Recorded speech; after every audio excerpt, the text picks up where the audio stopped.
October 10th, 1945, Game 7. Now a look here in 2016. The streets have been buzzing, crawling with people. Addison, Clark, Waveland, Sheffield. Inside, electricity, life. A feeling unlike any other in a stadium anywhere in this country. It's Game 3 of the World Series, with the series tied at a game apiece tonight on Fox. The Chicago Cubs and the Cleveland Indians. And now welcome inside the broadcast booth, everybody. I'm Joe Buck. The Hall of Famer John Smoltz is coming right up. Well, it's the first World Series here at Wrigley Field in 71 years. Some waited a lifetime to see this. Some waited a lifetime and never saw this. And for the first time in a long time, the stadium is as big a star in this series as anybody running around on that field behind me. I welcome in my partner, John Smoltz. And John, as you look at this pitching matchup, the guy getting the ball tonight for the Chicago Cubs, Kyle Hendricks, was so good 6 days ago in Game 6 against the Dodgers. Absolutely. Probably the biggest start of his life. He beat Clayton Kershaw, and he had 6 days to think about this moment. And this moment at home with this crowd probably won't sit most of the game. For Kyle Hendricks, you look at the numbers, virtually unbeatable at home and virtually unbeatable unless his team doesn't score any runs. Sinkers, changeups against a Cleveland team that's pretty good against off-speed. The wind's blowing out. Whoever keeps the ball down going to have success. And that'll be interesting in the outfield. Now, typically in the World Series, when a series shifts to the National League town, you lose the DH, and that's happened. There's no DH in the lineup, but in this case, the Cubs lost their DH in Kyle Schwarber, and it means that the typical DH for Cleveland, Carlos Santana, makes his first career start ever in the outfield at a windy Wrigley Field. Yeah, well, for Terry Francona, he's hoping offensively he provides more than he costs him defensively. And for Josh Tomlin, who's been so much better his last 6 games, they're hoping he keeps the ball in the ballpark, which he's been doing. Only 1 home run. On the other hand, in the course of the season, he's given up 36 home runs. So this game is all about surviving the first inning. Can he survive the first inning with a hostile crowd? And can Kyle Hendricks get his team with a 0 on the board in the first inning? I personally can't wait. Fasten your seatbelts. Yeah, it's going to be fun. It's Game 3 of the World Series tonight on Fox. I'm walking, here's the need, I'm talking, but you and me, I'm hoping that you come back to me. Tonight only, the fabulous Chicago Cubs at Wrigley Field, 1060 West Addison. Check it out, check it out. Tonight only, from Chicago, the fabulous Chicago Cubs. Hitting and pitching review, the fabulous NL champions, the Chicago Cubs. It's been 71 years. The World Series is back. Tell your friends, it's ladies' night. You flying the W. You with the Cubs sweater. It's Game 3 of the World Series. I'm walking, here's the need, I'm talking, but you and me, Welcome to Unlimited Baseball. The weather is terrific. Unless you're playing in the outfield or you're standing on the mound. Why? Because even though it's 63, the Hall of Famers up there will tell you which way the wind is blowing. The answer, O-U-T. Out to center, out to left center. Let's go down to the field and check in with Tom Verducci. Thanks, Joe. The past is a bucket of ashes. Those are the words of Chicago's favorite poet, Carl Sandburg. And Cubs fans have been watching that bucket fill for 71 years, through more than 11,000 games, through 44 managers, through 12 men on the moon. And tonight, it is here, a World Series game at Wrigley Field, and the ball in the hands of Kyle Hendricks, who this year has a 1.37 ERA at Wrigley Field, the second lowest in the 102 seasons they've been playing baseball here. History, lots of it, brought us to this moment. Tonight, it's about the here and now. And as Carl Sandburg also said, nothing happens until we dream it. Joe? Tom, thank you. We'll check in with Tom and with Kenny Rosenthal during the course of the night. They are the ends of the dugouts. Man, this place is alive. We give you a look at the Cleveland Indians lineup. Obviously a different look. It's Carlos Santana leading off, and Jason Kipnis and Francisco Lindor. Santana's in left. Napoli, Ramirez, and Chisenhall in the middle. The back end of it, Roberto Perez, Tyler Naquin, and Josh Tomlin has to swing the stick tonight. Pitching and batting ninth, and here is the typical DH. He's played some first base. He used to be a catcher. Carlos Santana. Strike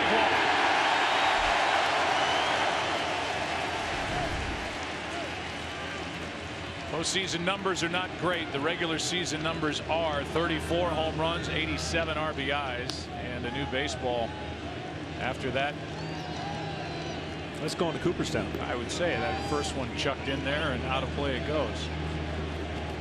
I do want to get into the mentality of a starter on a night like this, and Kyle Hendricks, who's just 26. That changeup, the ball really had a lot of dip to it. Registered at 89, missing, and the count 1 ball 1 strike. Let's see how this young man gets along. So good in Game 6 against the Dodgers. That's a strike on the edge. Strike 2. Well, that's going to be huge. Those are the kind of calls Hirschbeck behind home plate. If the corners and down are going to be in Hendricks' favor, it's going to be a long night for the Indians.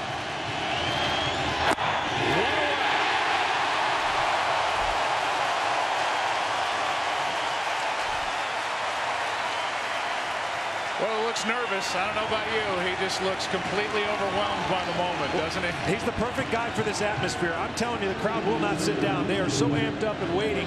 He has to be him, and that is calm, cool, and collected. He loves pitching at home. He has the touch you need, and the only thing he'll navigate, I think you're going to see more four-seamers and more fastballs against this Cleveland lineup than he normally does, because he relies on that changeup curveball mix. That was our Geico pitcher profile. And I said that facetiously because at no point last Saturday did Kyle Hendricks look like his heart rate got above 60. And here he is again, firing strikes. This is Rizzo, no play at first, no man's land, and a 1-out hit for Kipnis.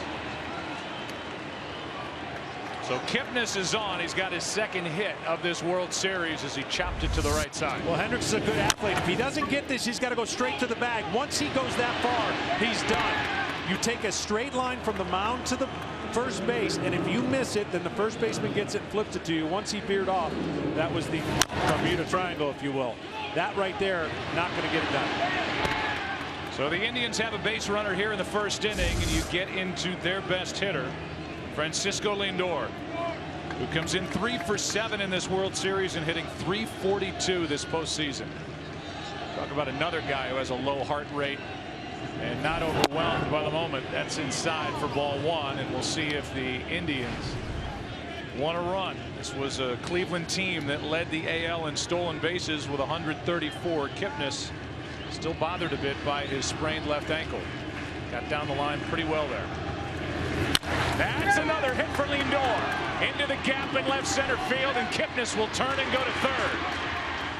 Back-to-back singles, first and third, 1 out for the Indians here in the first. That kid is sensational.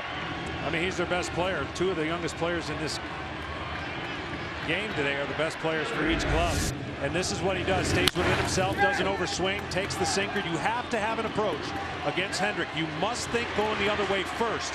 If the mistake is in, then you can react and pull the ball. But if you try to pull the ball, it's eaten into his hands. There's going to be a lot of ground balls. Surviving the first inning in a big game at home is the biggest moment for this young man, Hendricks.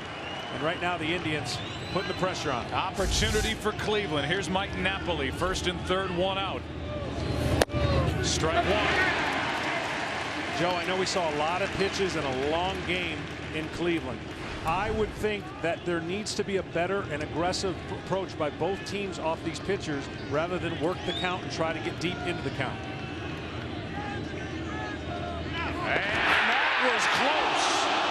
Lindor way off the bag and just got back ahead of the tag. And Rizzo looks into the dugout. We'll see if the Cubs want to give this a second look.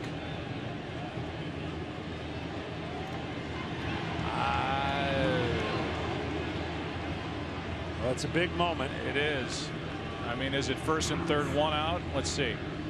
Wow. I think he's out. They got to look at this. I think he's out. This happened in the earlier series with the Dodgers when Lester was on the mound, and a back pick from Ross. Quick feet, good athlete. Hendricks, what a quick move to first base. We actually talked to Terry Francona about that pickoff move. It's something that, to me, the glove's on the shoulder before the hand hits the bag. Yeah, you got dirt between the hand and the bag. And so what we've learned is all the looks they're going to get, it has to be conclusive to overturn it. But just to finish the point, you said it, quick feet. His pickoff move, he's a great athlete. Plays a great game of golf. He can hit. We'll see him swing the bat. And he is so good with the quick feet on throws to first, and Lindor was wandering a little too far. And this is a Cubs challenge, and they will win it. 2 out. Call is made. Out at first. Runner at third, 2 down.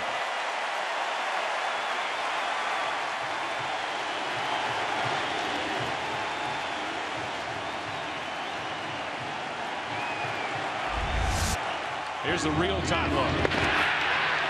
And seriously, the only way you can make this is to have a quiet heartbeat. He's got all his faculties working early on. Even though first and third, he was able to make that pickoff move as quick as possible. And now a wide strike, and Napoli looks back at John Hirschbeck. He's in the hole 0-2.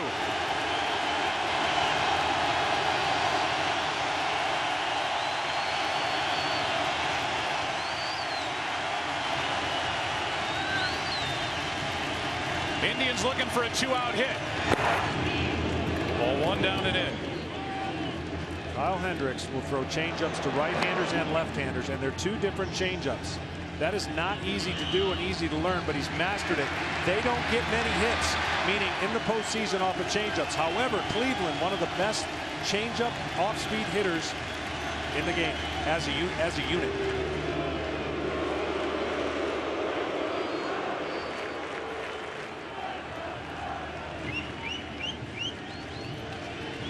Napoli back in.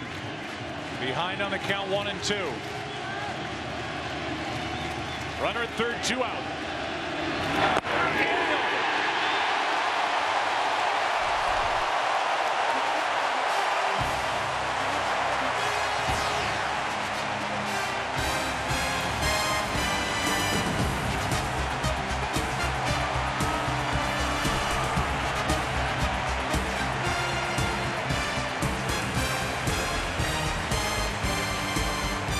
The simple, secure way to pay. The lineup for the Chicago Cubs.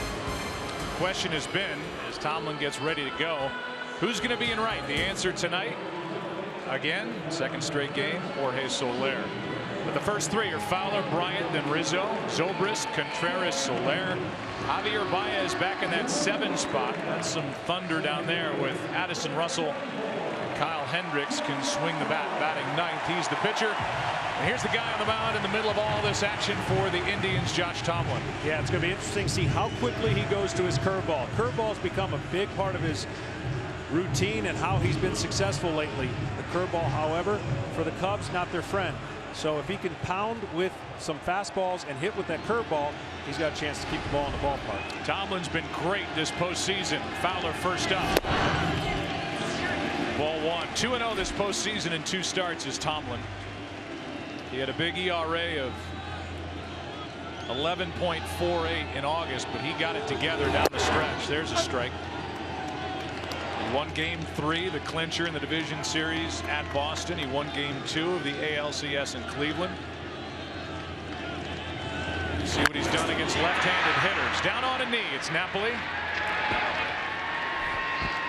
What a story about Josh Tomlin and his father. For more on that, down to Ken. Joe, as excited as Josh Tomlin is to pitch in his first World Series game, he told me he was even more excited to have dinner with his father, Jerry, last night. A little more than 2 months ago, Jerry underwent life-threatening surgery for something called arteriovenous malformation. That's a tangle of blood vessels on the spinal cord.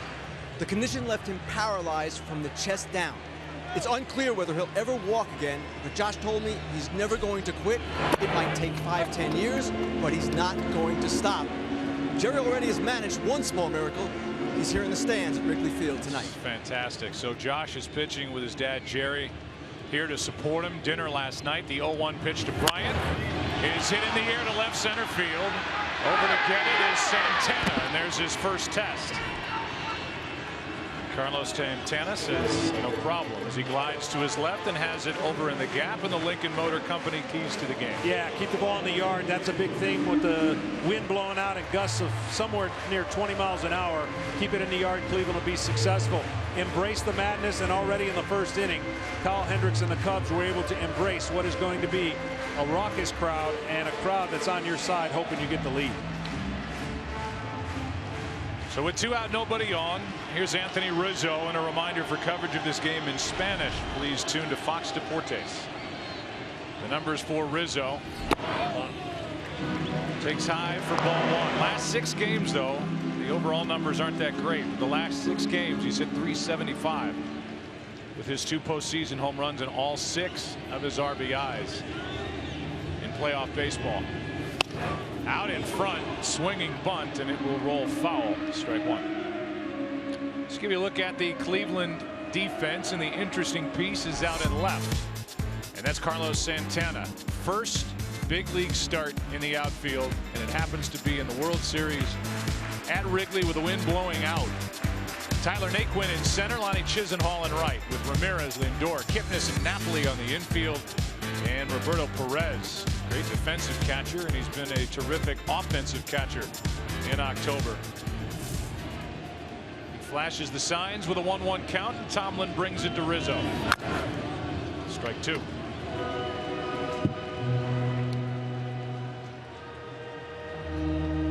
Josh Tomlin was a 19th round pick in 2006, came up in 2010. 5 times he's been on the disabled list, and finally has been healthy and put it all together. Right side, Napoli. He'll feed for the out. And a good start to this one for Tomlin. After 1 at Wrigley. No score.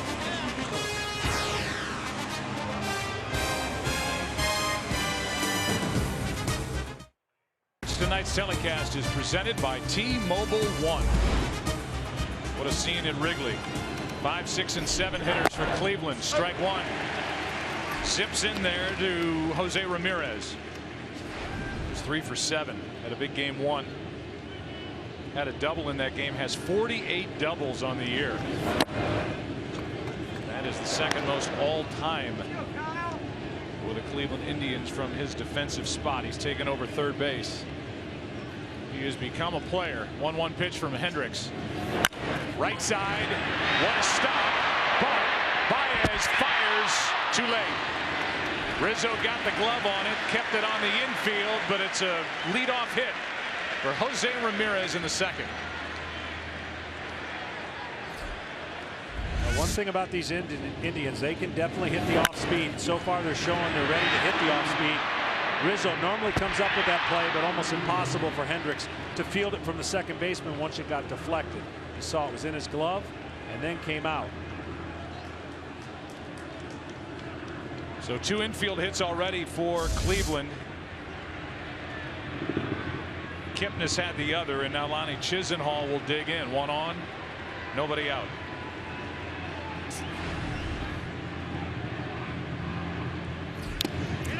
Throw it to first. Just back in time, Ramirez. And Rizzo just signaled to his own dugout he was safe. Don't bother looking at it. Yeah, the cannon that this young man has behind the plate, you cannot get too far away. Good slide away from the tag. Rizzo giving his best effort to get it in there. So a team that likes to run has got to be wary of this catcher. 1 ball, 1 strike. Think about Wilson Contreras, who's the catcher for the Cubs. Started his pro career in the minor leagues as a third baseman. Learned the position in the minors, catcher, and now he is a weapon behind the plate for Joe Madden against a team that likes to run. 1-1. Well, what's interesting about this game, even though we have interleague, these 2 teams really haven't faced the opposing pitchers. There's only a handful of guys, maybe a couple guys on Chicago, 1 guy on Cleveland. So they're seeing Hendricks for the first time, almost back to the old World Series days when they met for the first time in each league.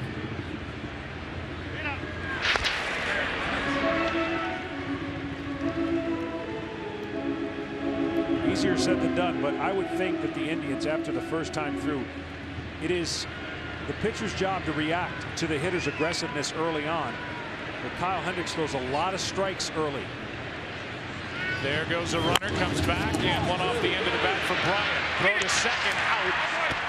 Lead runner is gone, and after starting and stopping, Jose Ramirez couldn't get the engine started again. And Bryant gets the lead man one away. Yeah, big play. This ball was not hit hard enough to turn two right off the end, and he was at a standstill when the ball was put in play. An easy play for Bryant.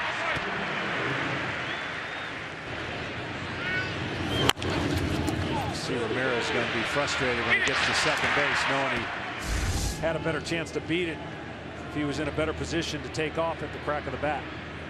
Went 5-6 on the putout with Addison Russell taking the throw. And the batter will be the catcher, Roberto Perez.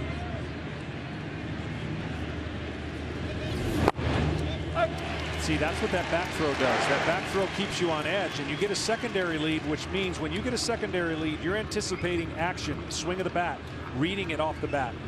And he faked like he was going and then came to a dead stop. Now he's got to start all over again once the ball's hit, as compared to a continual motion.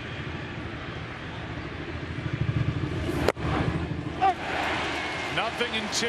89-mile-an-hour deliveries to Roberto Perez, who homered twice in game one. Starts out as a ball, ends up as a strike. Perez seeing him for the first time. Probably thinking, wow, that's a lot of movement.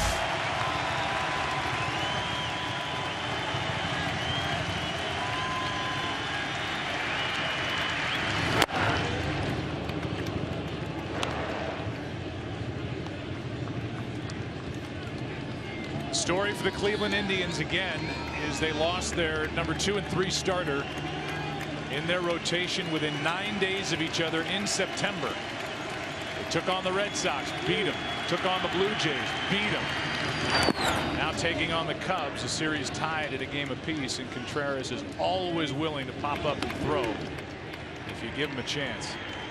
Well, Terry Francona's done a great job. He knows he's got a couple wounded parts in his team, but it hasn't affected him and how he's chosen to manage. He manages with the bullpen, and he's going to manage with one starter, hoping to get the ball 3 times if they need it. And that's tomorrow's starter, Kyle Kluber. Corey Kluber. Ground ball might be 2. Flip. Gamble. After 1.5, Hendricks. Woo! Off to a good start, no score.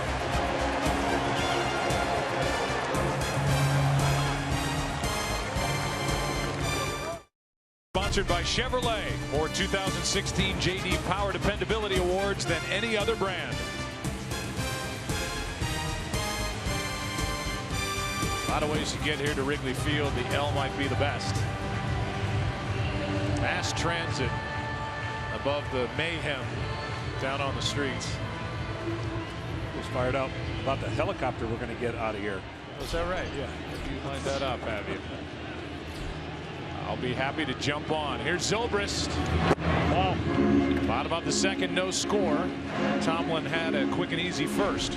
Zobrist, one of the guys that has seen Tomlin in the American League. 19 at bats, but only a 105 batting average against. Zobrist swung a well in Cleveland, went 5 for 8 over games 1 and 2, and really hit the ball hard. Wasn't a cheap 5 for 8. 2-0 pitch. 2-1. Well, Tomlin has the inner confidence that he thinks he's the best pitcher on the field, which is what you have to have. I mean, he has really made and turned the corner since they had that brief time spent, about 10-day rest after a terrible August, of which he fell in love with the cutter and started bleeding into the fastball. Therefore, a lot of home runs. Lately, only 1 home run, and that curveball has been a bigger weapon. Count goes to 3-1 on Zobrist leading off. There's another hit. Red hot is the Cubs cleanup man, Ben Zobrist.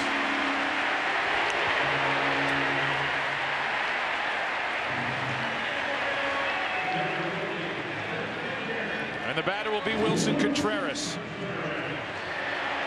who has been sensational with men on base.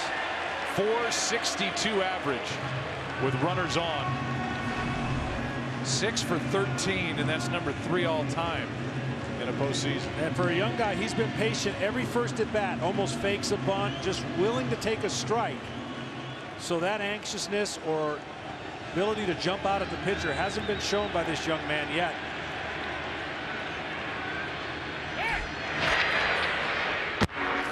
And now Tomlin shows his pickoff move. Contreras hit 12 home runs during the regular season. He came up and he played all over the place. Proved he could catch in the big leagues. They put him in left. He played great. They put him at first. The same. All the while hitting wherever Joe Maddon put him in the Cubs lineup.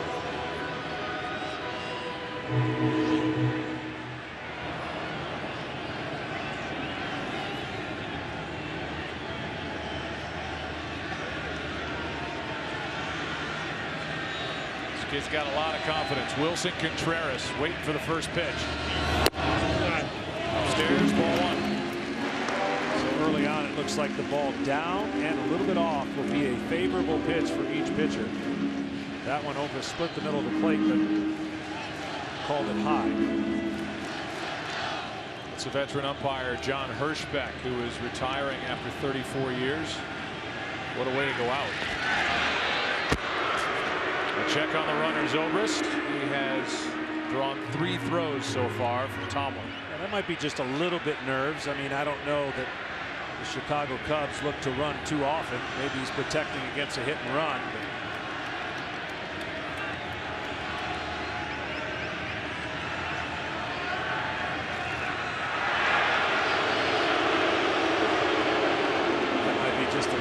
that's all right. You reset. Focus on the hitter.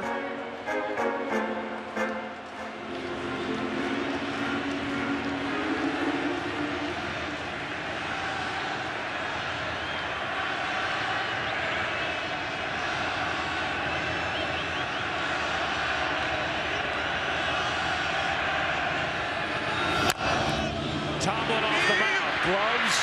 Gets the out at first, and down to second as Zobrist one away. Home plate umpire, as I said, is the crew chief, John Hirschbeck. Marvin Hudson is at first base. Tony Randazzo is at second.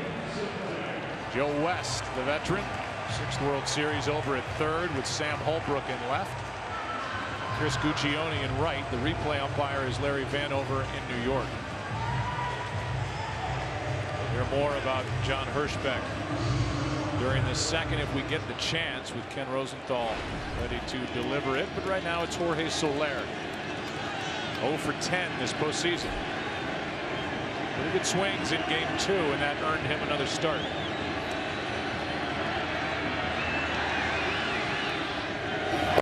Strike 1. Yeah, his last 28 haven't been exactly locked in. 133 average. Has been coming back from that injury. He does much better against average fastball velocity than power velocity. Power gives him, with that long swing, gives him some issues. When he connects, they go a long way. Big, strong right-handed hitter out in front there. Strike 2. Good pitch from Tomlin.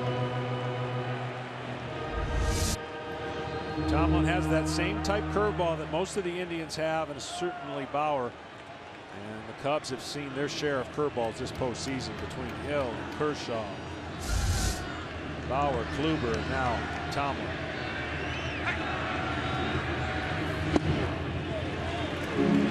What caught Joe Maddon's attention with regard to the stats for Tomlin is that Josh, the right-hander, is actually better against left-handed hitters.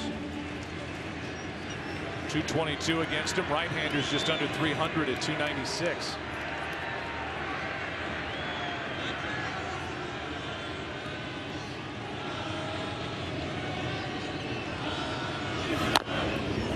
Fought it off. Here's what the Cubs did in the regular season and what they've done in the postseason. It's been a plan of attack for most teams.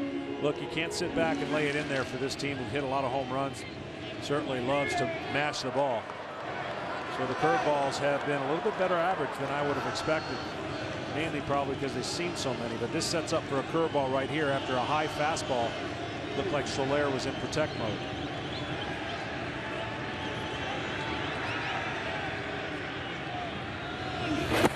struck him out, and a nasty pitch from Tomlin, 2 away, and his first strikeout. Once you change the eye level of a hitter who always doesn't want to get beat on a fastball, you have to get a little bit more moving to attack the fastball, and then that change of speed and the great drop at the end really doesn't allow the hitter at all to stay back. You see him way out in front, and if he keeps that pitch going tonight, he could throw it for strikes. There's only one guy, well, 2 guys, but one particular. You do not want to throw Chris Bryant a curveball for a strike. Nor this guy. Javier Baez. Runner at second, 2 out.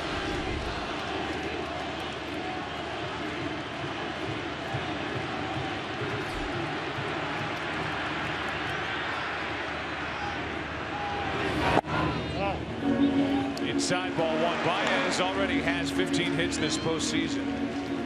That is the 6th most in NL postseason history for a player 23 years old or younger. And out to the mound goes the catcher Roberto Perez to talk to Tomlin. Yeah, and he's done a nice job early. I mean, there's times where the situation gets him more aggressive. Runners on after a team just scored. He gets a little more excited, and he gets a bigger leg kick, and that swing gets a little bit more expand the strike zone. But for the most part, he's made really good adjustments, and he's looking to attack anything up in the zone. He definitely has 2 windows you can go to: up, higher than high, lower than low, if you're the opposing pitcher.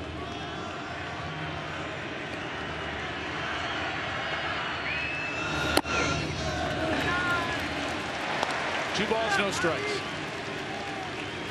Baez is back down in that number 7 spot, where he was really thriving. So much so that Joe Maddon was leery of moving him up the order, because early in that NLCS against the Dodgers, the middle of the order wasn't hitting. He had to slide Baez up, and Javier did not let down Joe Maddon.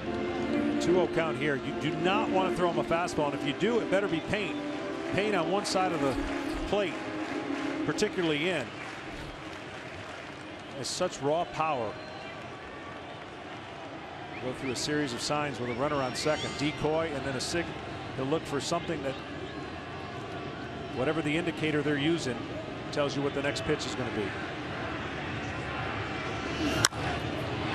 Off the end of the bag, out behind the second base bag, and Kipnis ends the second.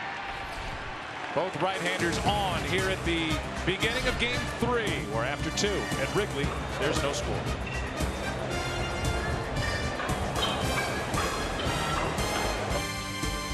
Sponsored by Bud Light. Lady Gaga's new album, Joanne, available at Apple Music. The World Series is sponsored by Chevrolet, the official vehicle of Major League Baseball. Chevrolet has earned more 2016 J.D. Power Dependability Awards than any other brand. Learn more at Chevrolet.com. Bottom 2 in the order for Cleveland: Tyler Naquin, Josh Tomlin, the pitcher.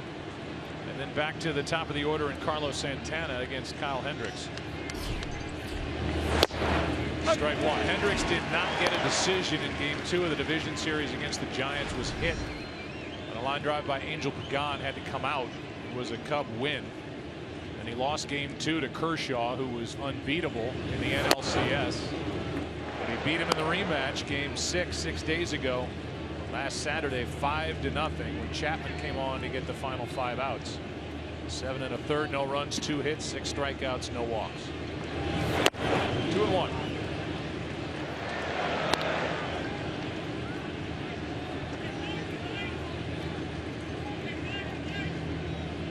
Naquin, the hitter, had the second best average in baseball this year against the changeup. Nope. As he checks his swing on one that rides outside, 3-1. Yeah, especially the latter part when he got called up. They started pounding him with heaters, fastballs. Struggled. Got some hits lately off of him, but you're right. He likes the off speed. 3-1 pitch. Full count. Hendricks in that game 6 start got to a 3-ball count quite a bit, but had no problem coming back with quality strikes. Got a full count here. Good swing by Naquin, who hit 14 home runs during the regular season. He is part of this running crew. He stole 6. Likes to get on in front of Josh Tomlin, the pitcher, who's next.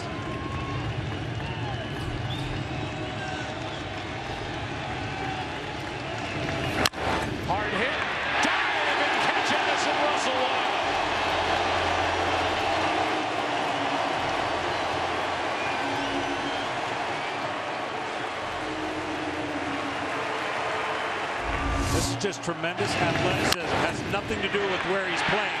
He covers the ground and gets the ball before it skips.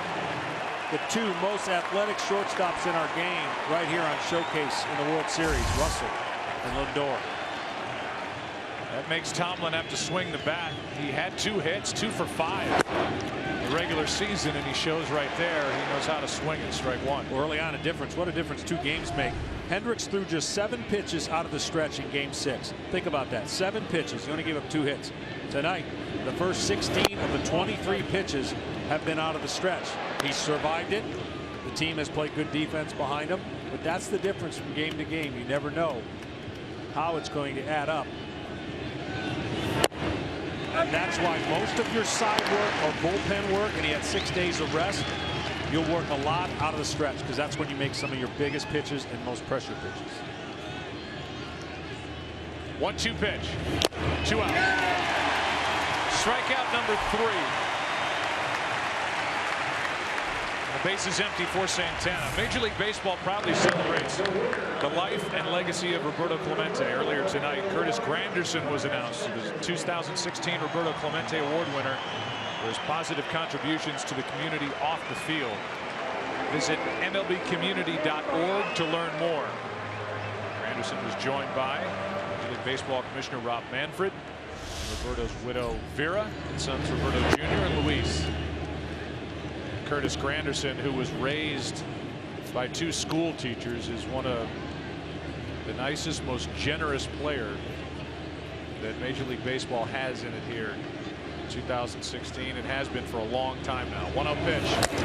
Breaking ball fouled back by Santana. Strike 1. Well deserved. It's the greatest award that you can receive outside of the game of baseball for your efforts both on the field and off the field. Congratulations to Curtis Granderson. Here comes a 1-1 from Kyle Hendricks to a guy who popped 37 home runs during the regular season. Ball 2, and just so you know, Curtis is a Chicago area native. Graduated from Illinois, University of Illinois Chicago, with a business degree. Donated $5 million for a stadium there. It's outstanding. Here's a 2-1 pitch. 3-1. Santana's not your typical left-handed down and in type hitter. He likes the ball up. You see the curveball gives him a little bit of problems. He's aggressive versus the fastball. Santana looking for something to crush here on 3-1. Wind blowing out. That's a walk. A 2-out walk with Kipnis coming up. And what a thrill it's got to be, John, for a young leader like Jason Kipnis, who's 29 years old, who grew up in Northbrook, Illinois, coming to Wrigley Field as a diehard Cubs fan. Still lives in this area right downtown Chicago, and here he is at Wrigley Field stepping in for the Cleveland Indians on a historic night. Yeah, he talked about it, just all the childhood memories and coming to the game as a youngster and now getting an opportunity. It's all Indians, though, he said. Let's not confuse anybody. This is all about the Indians for his point of view.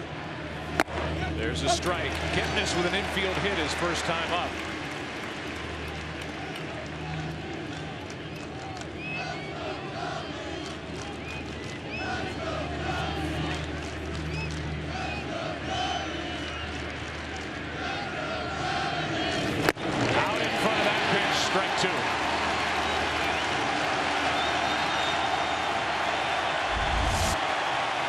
Tremendous changeup.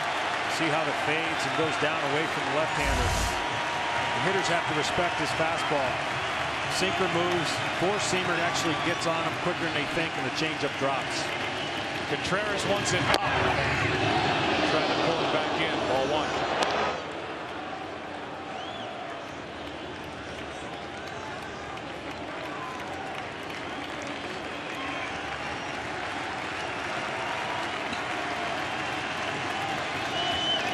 One-two. Inning over. Strikeout number 4 for Kyle Hendricks. And game 3 goes into the bottom of inning number 3. Started with a great catch by Addison Russell. There's no score.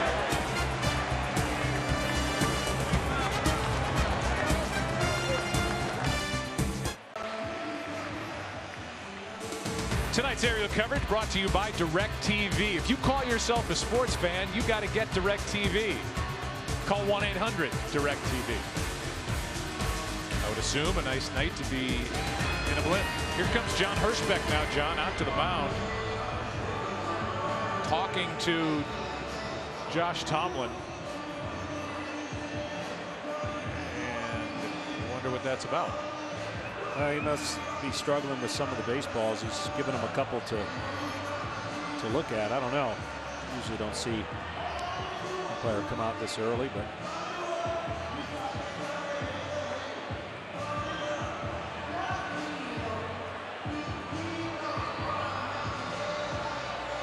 John Hirschbeck is smiling about it. all in time. How about this? Mike Napoli was not out there. There you go. So they're not looking at the baseball. That's called stalling for time. And Mike Napoli was indisposed for a moment. Was hoping for a longer top of the third inning, I guess. It's a long way from the dugout to the clubhouse here at Wrigley Field, especially on the visitor side. So it's not an easy place to get back down to. Now he's there. Okay, here's Addison Russell leading it off, bottom of the third. Number 8 hitter with Hendricks, the pitcher, on deck. Russell right at Kipnis, knocks it down. Good play, 1 out. You know, we touched on it in the beginning. I still can't imagine what is going through Josh Tomlin, not only pitching in the World Series, as you see Russell line this one hopper to Kipnis, but just the idea and the thought of his dad being here and the emotions that he is going through and the intensity and grind and mental toughness that he is trying to display. I can only imagine in the World Series having his dad here has got to be incredible. Strike is into Kyle Hendricks. It wasn't until later, after my playing days were done, that I could appreciate, even pitching a Game 7 and my dad there in Minnesota, just the anxiousness and nervous. Here's a check on Lindor. 2 out. Well, it is a remarkable story, and obviously for his father, Jerry, all of us wishing him the best, and great that he is here in attendance watching his son, who has really pitched well. He's allowed a leadoff hit to Ben Zobrist in the top of the second. That's it. He struck out 1, no walks. 1, 2, 3, 4, 5 ground ball outs. Yeah, that's, we talked about the wind. It hasn't come into play yet. The wind is howling. We've had an innocent pop up. Bryant hit a fly ball to Santana, fairly easy. Fowler, strike 1. So you know it's on the hitter's minds. You know it's on the pitcher's minds. And whoever can execute better. As a hitter, you can get in a tendency to try to upper swing a little too much to lift the ball in the air.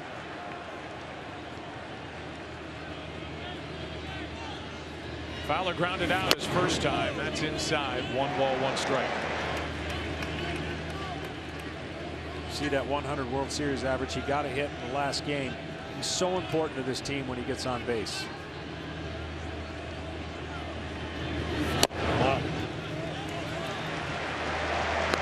Call goes Fowler's way. 2-1. Dexter will cash in on a free agent deal at the end of the year, either back here with Chicago or on to other, hard to say, greener pastures for Dexter Fowler. But here's a guy who bet on himself, evidently turned down a multi-year deal with Baltimore to sign a 1-year contract with the Cubs to be a part of it, and here he is in the World Series. 2-2. Nope, the ball. Perez, the catcher, started to walk away, and you could hear John Hirschbeck saying, nope, it's a ball. Full count instead of strike 3. And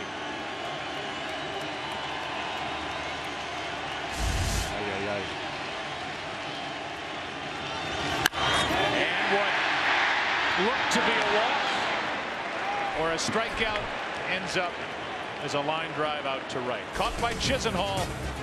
We are scoreless through 3. Game 3 at Wrigley. Only from Wrigley Field. Chris and Anthony Blues. Come on, Quest. The Blues Brothers. We're on a mission from Dad.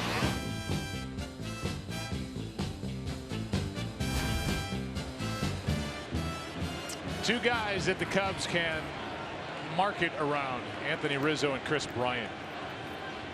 Two young stars, and here's one on the other side. We keep talking about him. Had a chance to visit with Francisco Lindor before the game, who was actually having fun. He said, everybody keeps telling me have fun, have fun, have fun, so I'm trying to have fun. Jimmy Rollins talked to him and said, look, you don't know if you're ever going to get back there, so take it in, enjoy it. He's just tearing the cover off the ball too. Strike two. Yeah, he's been consistent all year. Only 24 days where he hit 300 or higher on the year. Went through a rough stretch in September, 2 for 40. He felt like his swing was getting too big. So he feels that when he relaxes and uses his hand and short, quick to the ball, he's got better results. Basically, he's a stud. So good defensively. Ball one.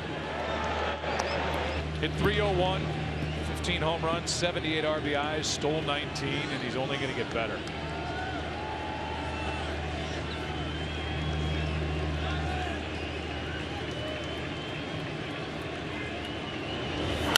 To the right side, threw it. Another hit for Lindor. 2 for 2, and 5 for 9 in this World Series. It'll bring in Mike Napoli.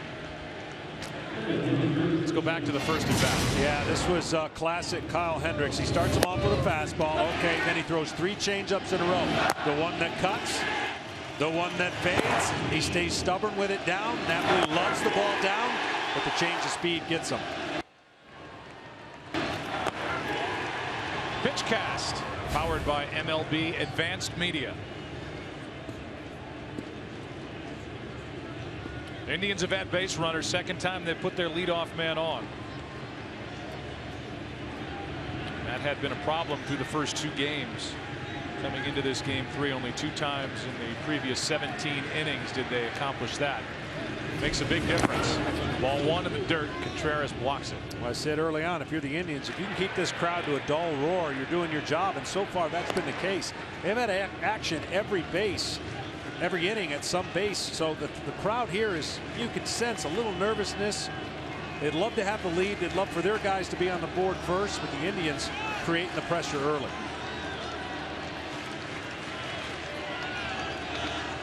Here's a 1-0. Big swing by Napoli, who was hitting home runs off the video board that shows his face at the moment in left center field during batting practice. This guy, when he connects, they go a mile. 35.5 inches on the bat.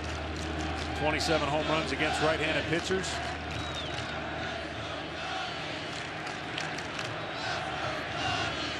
Also a double play candidate if Hendricks can get him to hit the ball on the ground. And Napoli didn't like a call like that in the first. He doesn't like it here in the fourth. No, the pitch on the corner. See that straight cutter 4-seam fastball versus the 2-seamer comeback. If he wanted, he could start one out looking like a ball, try to bring it back. Lindor was picked off back in the first inning with Cleveland looking at a first and third 1-out situation, and that pickoff was a big play for Kyle Hendricks. See, the problem for Napoli, when you establish a fastball at that height, that brings the changeup lower than low even back into play. It's hard to stay off of it once he gets that call. Got him on the outside corner. Strikeout number 5 for Hendricks. And this is just classic. I can't hit it anyways, and I'm not agreeing with the call, but it's so close, and you see the catcher not move his glove too much. It's just great pitching to the corners. That's what Hendricks does so well. He doesn't have to go up too often. Some pitchers have to elevate the ball to change the eye level.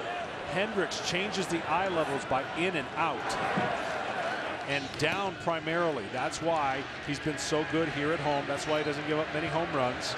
And on a night like tonight, with the wind howling out, a recipe for success.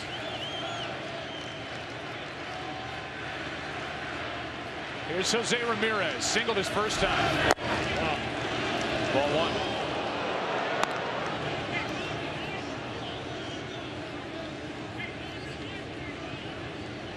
Ramirez has gone from Mr. Everything, a utility player, to the everyday third baseman. Hit .219 last year, hit .312 this year. 1-0 pitch. That's into right field. It's down for a hit in front of Soler. And this combination of Lindor and Ramirez 4 for 4.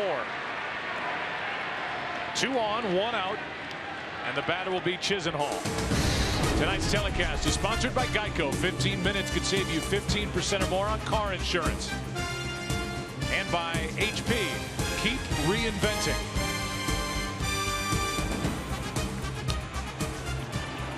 Where Ramirez can hit. And he's on at first with Lindor, the lead runner at second. Good speed on for Lonnie Chisenhall. And you got to be careful on the first pitch. This guy's very aggressive first pitch. He hunts the first pitch at a 462 clip on the year.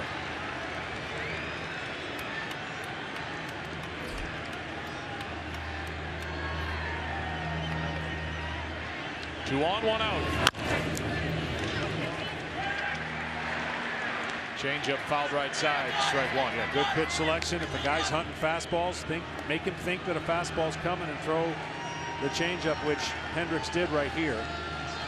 And now he's relying on something on the ground in his outstanding infield to turn another double play.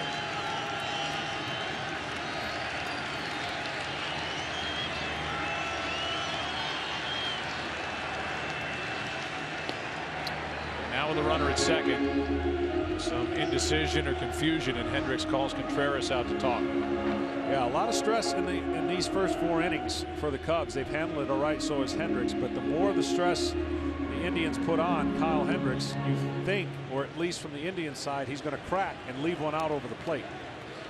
You can experience every World Series moment with MLB.com At Bat, the #1 app for live baseball. The only place to get all your Indians and Cubs action, in-game video highlights, pitch tracking, StatCast, live radio feeds, and much more. Download At Bat today. Chisenhall at bat, and he takes up 1 ball, 1 strike.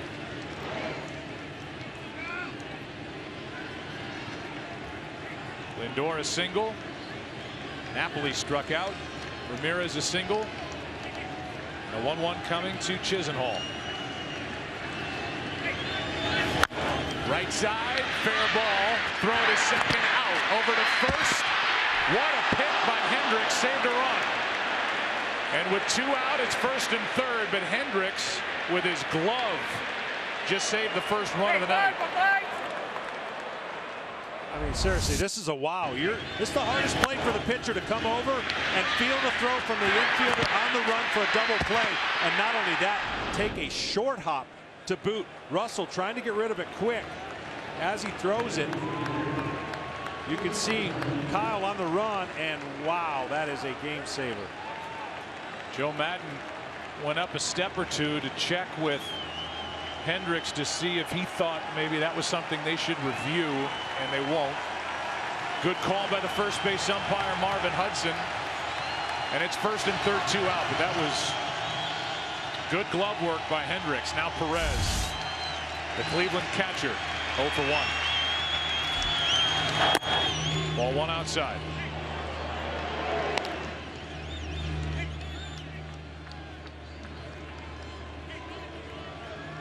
Double play bounced into by Perez back in the second. Hit it to short. Infield is deep. They had time with Perez running. Roberto trying to put Cleveland on top. 1-1. I'm so impressed with Hendricks. This is tremendous movement. And he's had runners on, as we mentioned, and his touch pitches, his 2-seamers and changeups have been so calm and so on point.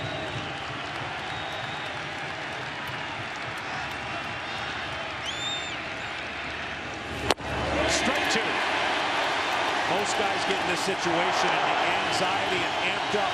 You go harder, you try harder. He goes softer, and he preys on the aggressiveness of the hitter in these moments.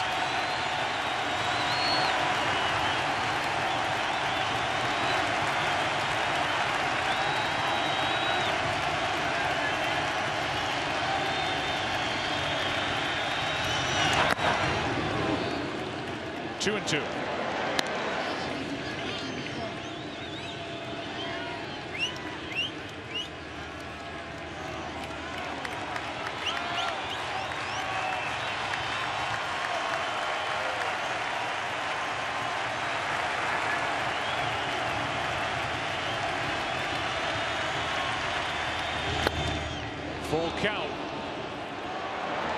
That means the runner at first, Chisenhall, will take off on the next pitch. Great discipline by Perez. What Hendricks is trying to do is just get him looking out farther over the plate and hoping that he'll go after a pitch that's a ball. He's yet to throw a right-hander inside with any kind of sinker, so the hitters are looking away. Runner goes. Fly ball down the right field line into the corner. Out of play. Perez gave it a charge. If there was ever a time for him to throw that inside changeup like he did against Napoli, this would be it if they want to go to the changeup. See Perez looking away and going away, but the ball fading out of play for a foul ball.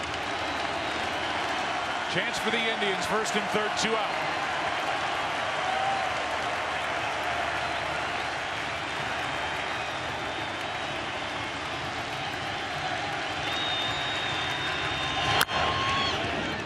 Made the pitch. What a great at bat by Perez.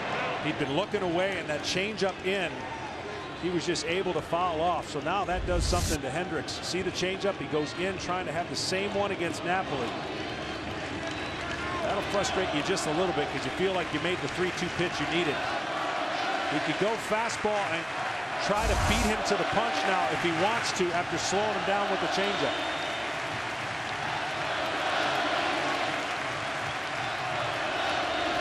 3-2. Got it on the corner.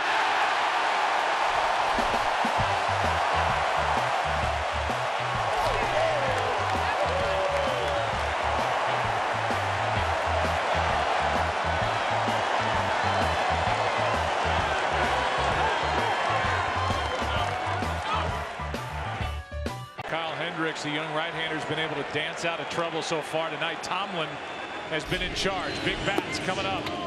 Bryant takes a strike. 2, 3, and 4 hitters. Chris Bryant, Anthony Rizzo, Ben Zobrist. I know, John, you want to talk about that pitch sequence, that last pitch that ended the top of this 4th inning and a strikeout. Roberto Perez. Here's the 0-1. 1 ball, 1 strike. That's such a momentum boost now. You wonder if the Cubs could do anything to put some stress on Tomlin, possibly get a run. This crowd has been waiting for a long fly ball, a home run, anything. Strike 2, and Tomlin's made some good deliveries. 1 ball, 2 strikes. He's staying out of the heart of the plate. Again, the only mistake you can make to Bryant is with the curveball in the zone. I would go to the slider before I go to the curveball against Bryant.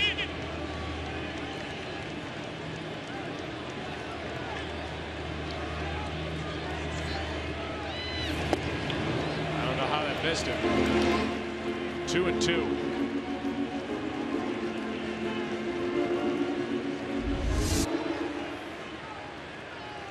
Somehow get out of the way of that pitch. To stay at the plate now, a 2-2 from Josh Tomlin.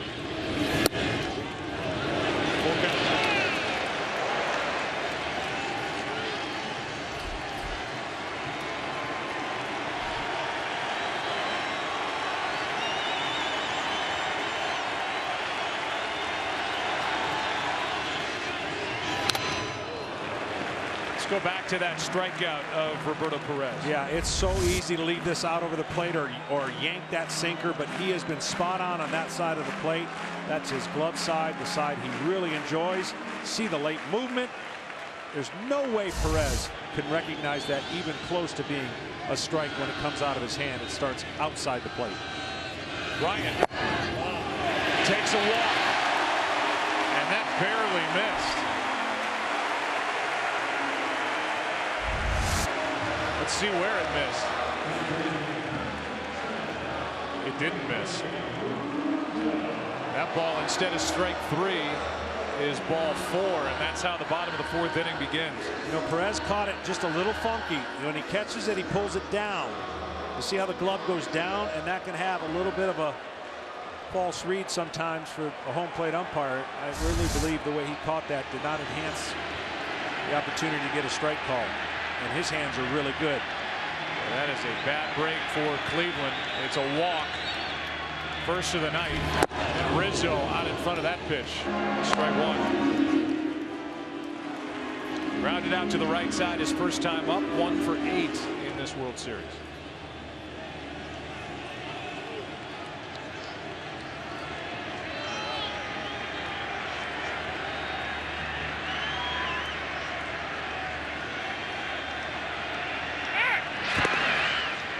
Not a big lead for Chris Bryant at first.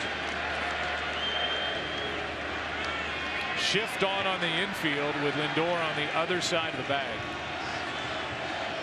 The third baseman Jose Ramirez by himself on the left side of the infield.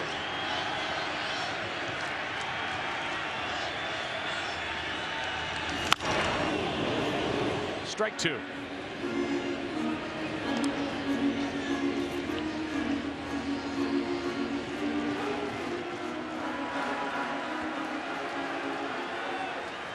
He had a nice moment before the bottom of this fourth inning for the Hall of Famer, the great Marv Levy, south side of Chicago. Wonderful man, looks incredible, 91 years old. He's watching, he's a Cubs fan.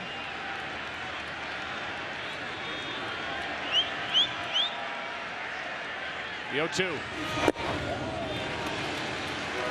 at the change up there. Curveballs work against Rizzo off of right-handers. It's one of the only pitches he struggles against. Everything else, he's got great numbers because he's so far on top of the plate and he can handle. We saw last game how many pitches in that he pulled foul, ultimately getting a double. Went through the kitchen sink in Signs' last pitch. Rizzo gets under it, pops it up behind the plate. Perez has a play and makes the catch. A foul out to the catcher Roberto Perez, and Rizzo's 0 for 2. Well, that ball normally would have been in the stands, but the wind blowing out kept it in and actually changed directions. That's why you saw Perez struggling with it as he goes back to get this ball near the screen. It actually gets away from him, makes the adjustment. It'll bring in the hottest hitter the Cubs have, Ben Zobrist, who is 6 for 9 with 1 RBI in this World Series so far, trying to win rings in back-to-back years with 2 different teams. Kansas City last year, first year of his free agent deal, this year with Chicago. What a piece for Joe Madden to have. Can play anywhere during the course of a long season. Hit 18 home runs.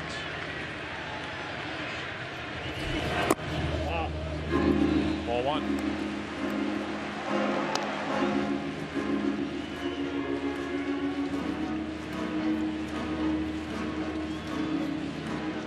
So not much success for Ben against Tomlin, but he singled sharply through the right side his first time up. 3 for 20. Only 3 a home run.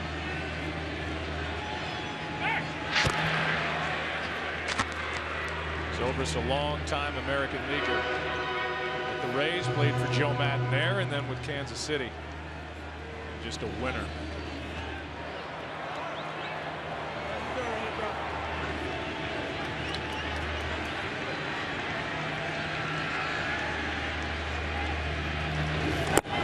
There's a strike, 1 ball, 1 strike. And Tomlin's been unbelievable. He's been on point. You got to be ecstatic if you're Terry Francona. On the road, matching 0 for 0. He really hasn't made a mistake. He's been putting the ball where he wants to, executing his pitches.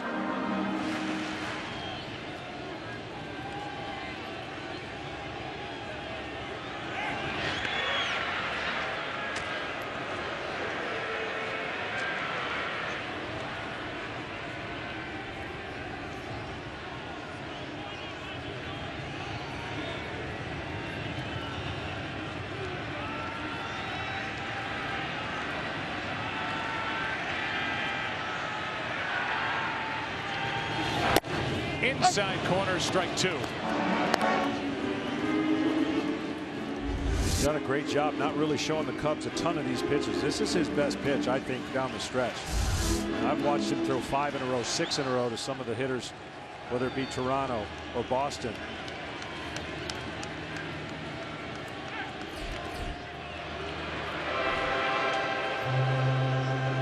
Napoli able to corral that wide throw from Tomlin, who beat both those teams John just mentioned so far this postseason, the division series in the ALCS. 4-3 over the Red Sox, 2-1 over Toronto.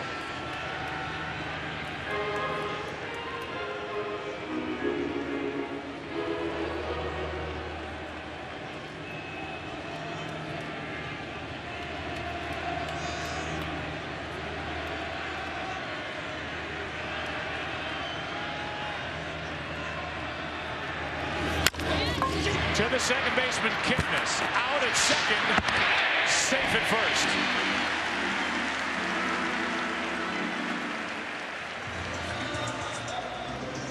Talk about Marv Levy, who is from Chicago. 25,951 days ago. World Series Game 7 here at Wrigley Field on October 10th. The loss to Detroit, and Marv Levy was here. He and his friend Herb Melnick were home on furlough from the Army in uniform. Managed to get tickets to Game 7 of the World Series. Saw their Cubs lose to the Tigers. 71 years later, he's back. Head coach for 17 years in the NFL. 5 for Kansas City, 12 for Buffalo, and of course he had that string of 4 straight Super Bowl appearances. Never won one, but in the Hall of Fame. Great guy, wonderful coach. Looks terrific at the age of 91. I want to be there. 91. Golly. Contreras now with 1 on, 2 out. 1 ball, 1 strike. Tremendous concentration. When you pitch in a World Series game, you're not guaranteed another one, right? And I know with the Indians going with a 3-man rotation, he has done everything you can do to keep the ball down. These are the kind of games that it'll be the longest game you ever pitch. Now, he won't pitch into the 7th for the most part, because that's not what the Indians do. They turn it over to their pen. So here in the 4th with 2 outs, matching Kyle Hendricks, and actually pitching a lot better than Kyle Hendricks. The Indians are in good shape with the way that he's throwing the baseball. At some point, the clock starts to count down as to when you see Andrew Miller, the big left-hander out of the Indians bullpen. Tomlin's doing his part. 1-1. High fly ball to center. Nate Quinn is there. Barely had to move. Tomlin's mastery of the Cubs continues through 4. No score. 5th rolls in Game 3. Back after this from your local Fox station.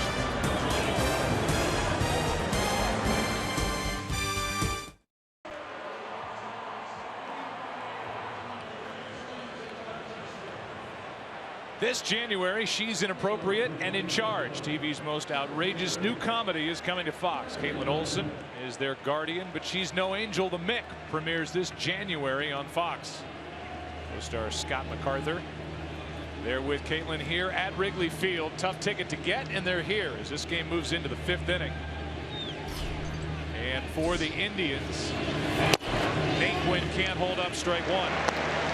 Tyler lined out to short his first time, and it took a diving stop by Russell to rob him of a hit. Got good swings against Hendricks back in the 3rd.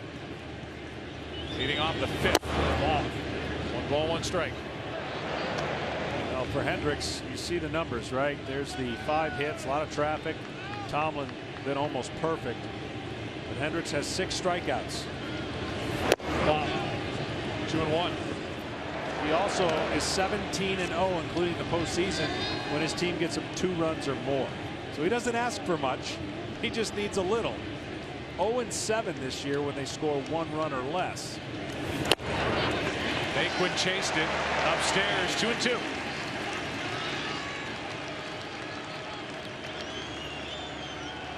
Pitcher Josh Tomlin on deck. Then back to the top, Carlos Santana.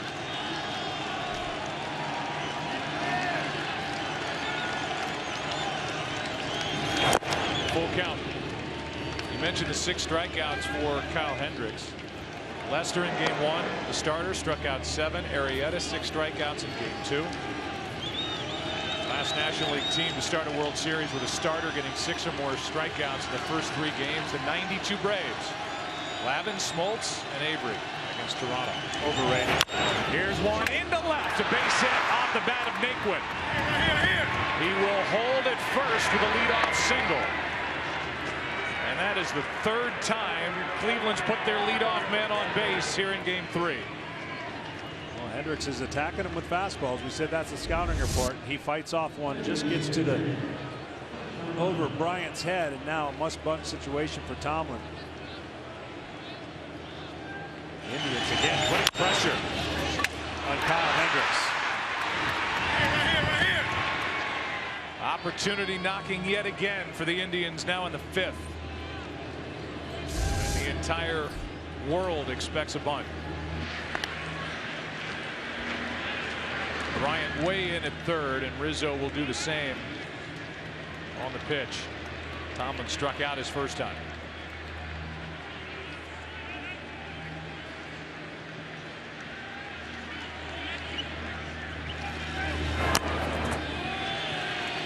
Strike one. The American League does have interleague. He handled the bat okay in his small sample size, but typically this is where the disadvantage goes in the World Series.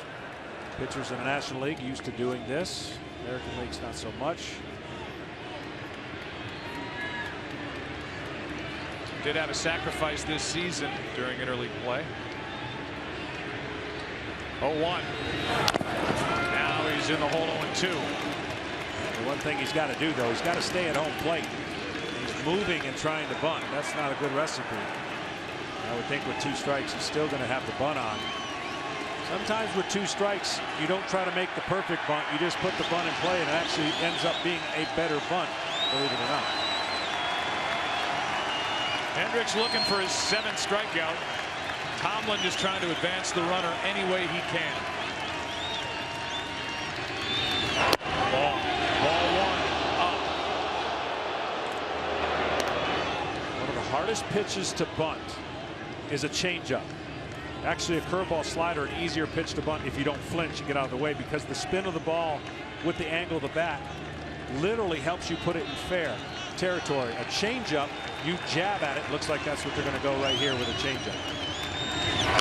And the bunt is perfect. Contreras makes the play down to second. Naquin 1 out. What a good bunt by Tomlin. Problem with this changeup, it stays up, and it allows him to deaden the ball perfectly. If that had the sink that his normal changeups does, might have been a different case. See how it stays up right there and spins. Tomlin, nice job.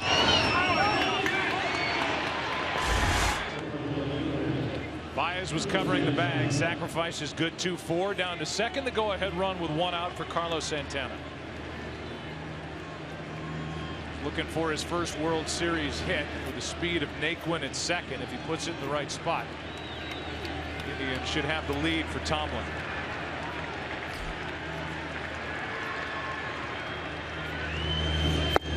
Ball 1 outside.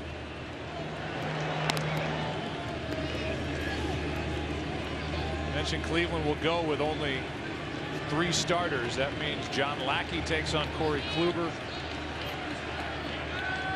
Trevor Bauer takes on John Lester. Next 2 games. And a guy like Ryan Merritt, who became an instant celebrity in Cleveland with what he did against Toronto. His Game 5 start is there for insurance, and that's all. Well, it gives Terry Francona the best options, with Kluber getting a chance to possibly go 3 times. This being the ultimate swing game in a 7-game series, you start playing the mind games once the winner of Game 3 is Contreras. Then want to get on the same page with Hendricks.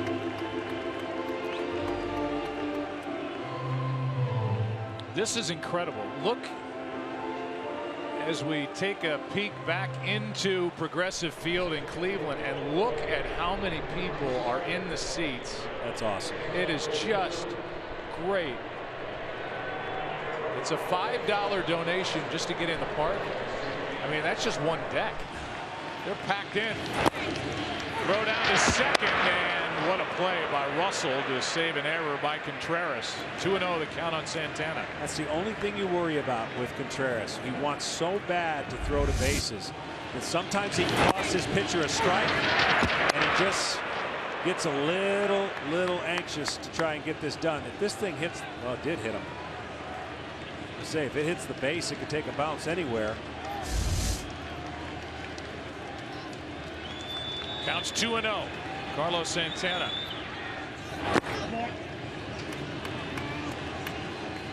Well, our scoreboard has 2-1. The scoreboard here at Wrigley has 3-0, and evidently that pitch where Contreras popped up and threw down was called a strike, so the count is indeed 2-1, and they change it now. Santana waits.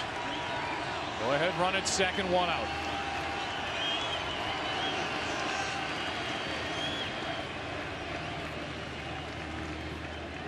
Catcher will go through the signs. Once the pitcher doesn't like it, they've got another set and another built-in set of signs that they go to, so they don't have to stand out there and shake his head the whole time.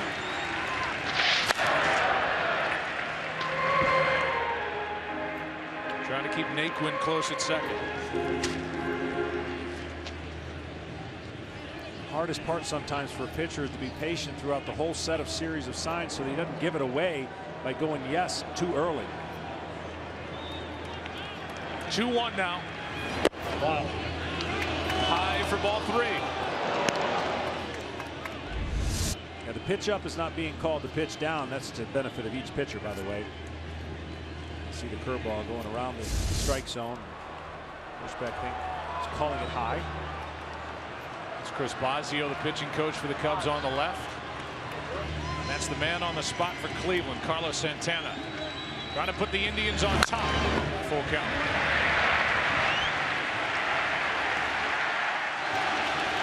That's what I'm talking about. Hitters count 3-1. He throws a changeup. Yes, there's a base open.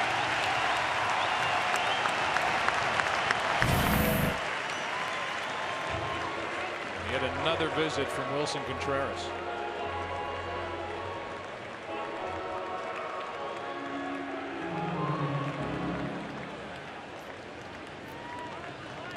Anxious time here in game 3, 5th inning, no score. Series tied at a game apiece.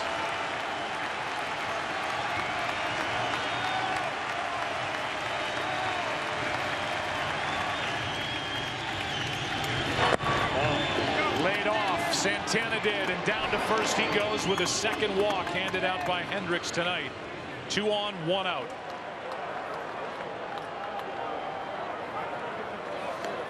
Santana has such a good batting eye.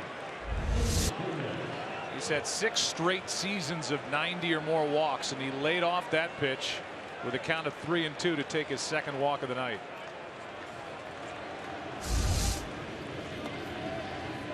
Justin Grimm gets up for the Cubs in their bullpen as Jason Kipnis, just north of the city of Chicago, could deliver a big blow for Cleveland.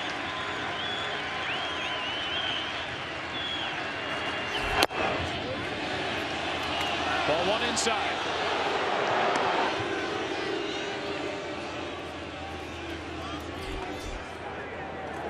Indians have already hit into a double play and stranded 4.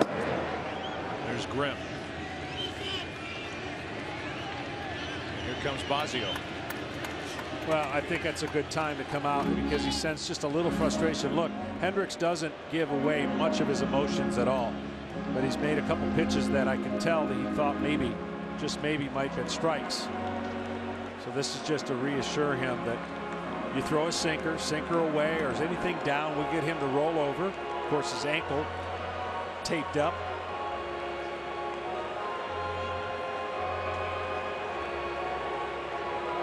Tom Verducci, give us more on Kipnis. Well, as you mentioned, he's from Northbrook, Illinois, home of Jason Kipnis, Steve Bartman, and Ferris Bueller. Kipnis actually was here at the ballpark during the division series in 2003. Bartman infamously in the ballpark during the NLCS in 2003. And Ferris Bueller, the 1986 movie, took his day off here at Wrigley Field, went to the fictional high school, actually the real high school, Glenbrook North High School, alma mater of Jason Kipnis, who waits for a 1-0 pitch and hits it off the end of the bat foul. Checks with the home plate umpire John Hirschbeck to see if that pitch was down.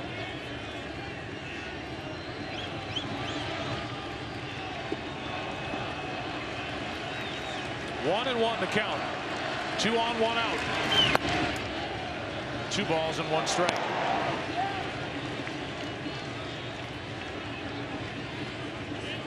The guy who started this season as the number 5 starter, Kyle Hendricks, who pitched his way into the number 2 spot in front of Jake Arrieta. The 16-8 record. Deals. Strike 2.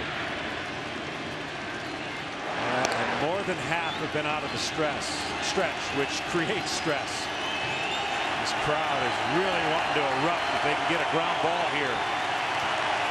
Hendricks pitching possibly for his last inning right here. If he can get through this inning, could well be it.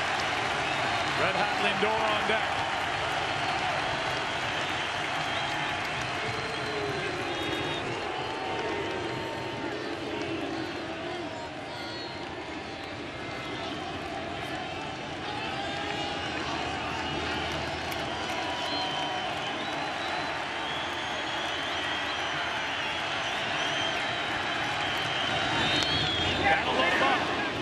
Kipnis never budged. Let it hit him, and now the bases are loaded with only one out.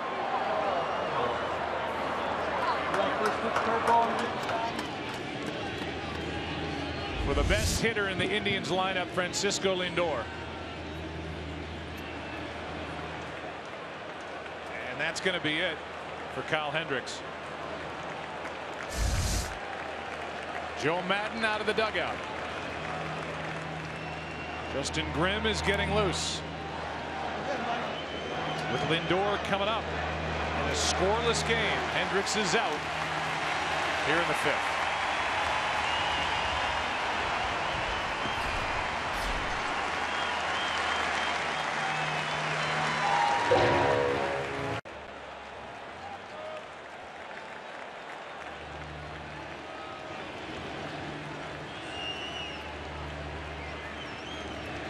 Our AT&T call to the bullpen. Here is Justin Grimm. Well, what a position to be putting him in. The first pitch is going to be the key to the bat. I think he starts him off with a curveball, but the guts of a bases loaded, not much room for error. See what happens. It's Lindor at the plate. The best the Indians have. And he chops it foul right side. I mean, Lindor, you got to believe, sitting on fastball. This Grimm has a real good fastball, but an also good curveball. And that sets the tone right there. If he takes and it's a ball, it messes with your head. You got to trust the right game plan. Even though the bases are loaded, you got to get an out. Even if a run scores. There's one out in the inning. Bases loaded, the 0-1. Strike two.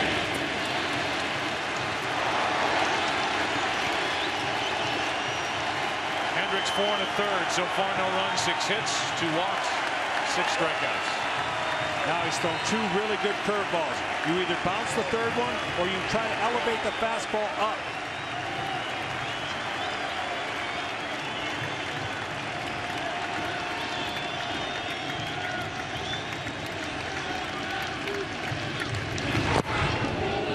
Smothered by Contreras. Great pitch, and Contreras, knowing that pitch coming, has got to be completely protecting of the base runner at third, and so agile.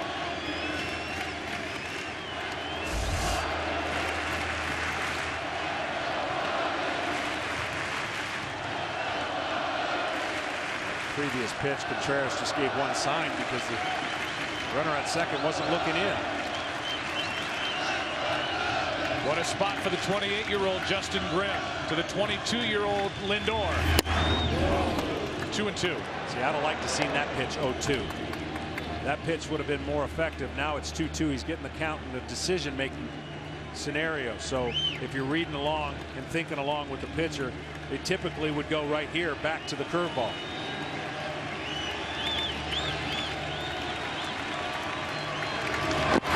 And it's a full count. See, that's the only pressure. I would want 2 pitches at 0-2, make the eye level change with the fastball, and then you have 2 pitches to make your perfect curveball. If he starts him off with a curveball, you almost think he's going to end him with a curveball at 3-2. This is where it takes guts and ability and discipline to lay off of it if you're Lindor.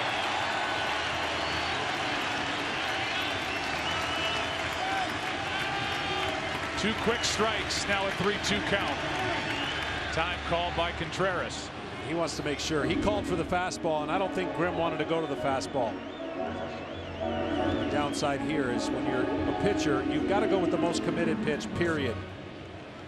You cannot go with a suggestion.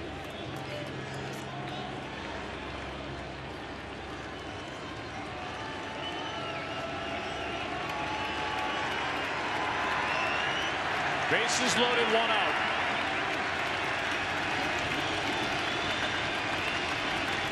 Three-two. hard hit. Baez, Russell, double play, inning over.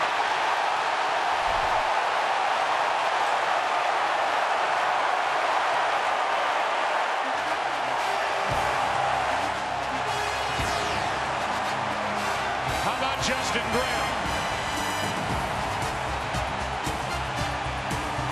Still scoreless halfway through game number 3.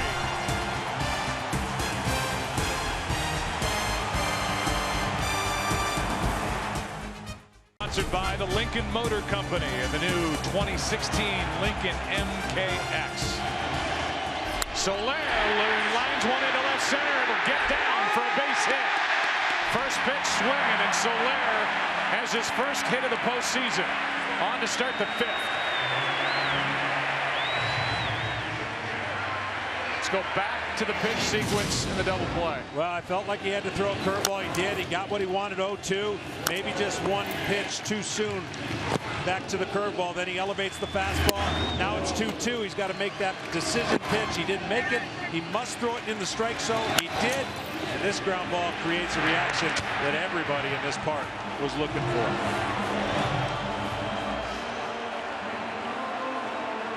From Baez, who started it, to Grimm and Rizzo,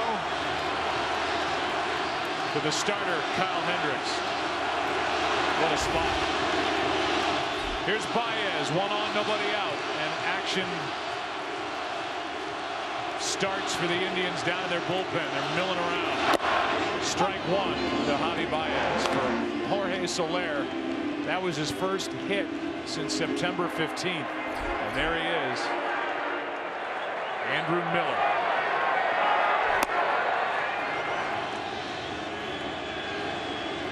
Pretty much call him the silencer. That's all he's done. Incredible.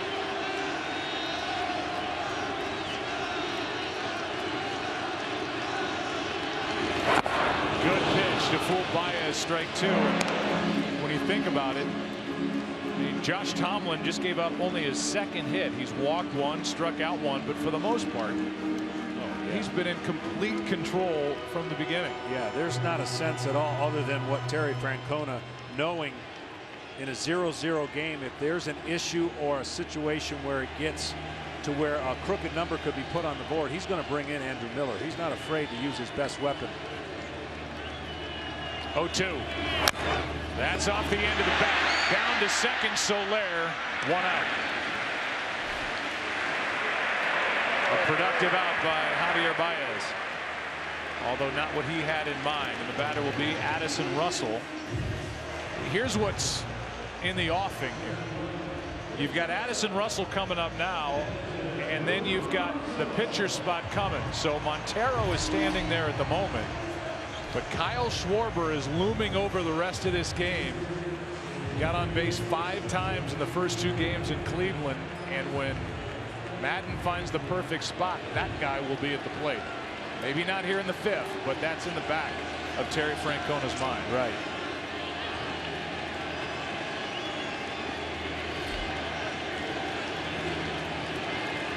Soler at second, 1 out.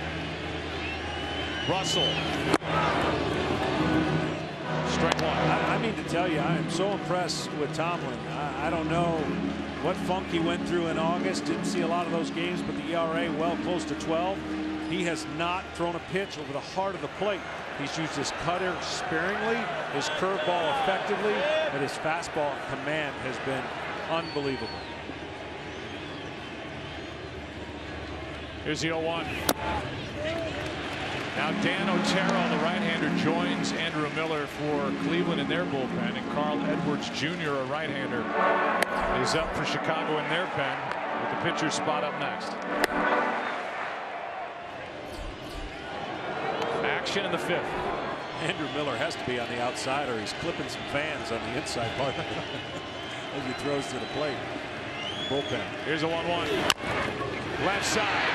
Over to grab it. Ramirez for the out. Good play. 2 down in the inning. And it will be Montero to pinch it for Grimm. Montero has 1 hit this postseason. It was the biggest swing of the bat of his life. Pinch hit grand slam to, in essence, win game 1 of the NLCS over the Dodgers. Here comes Terry Francona. Talk about a tight leash. You got Montero coming up. Francona coming out, talking to the umpire as if he's going to make a double switch. And he is. Rajai Davis is going to come into the game and take over in the outfield. They're going to buy 1 spot in their order by taking out Carlos Santana. And the pitcher will bat in the number 1 spot. Dad watching has to be so proud of Josh Tomlin here tonight. Leaves with no score in game 3.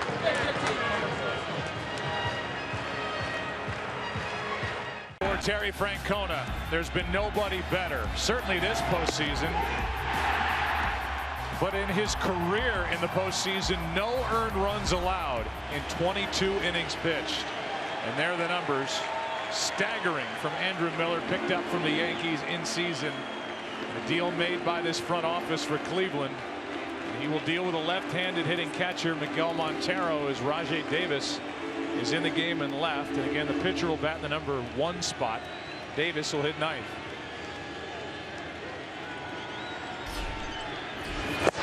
Montero let go of the bat on strike 1. Well, what he's asking him to do right here, you see Montero.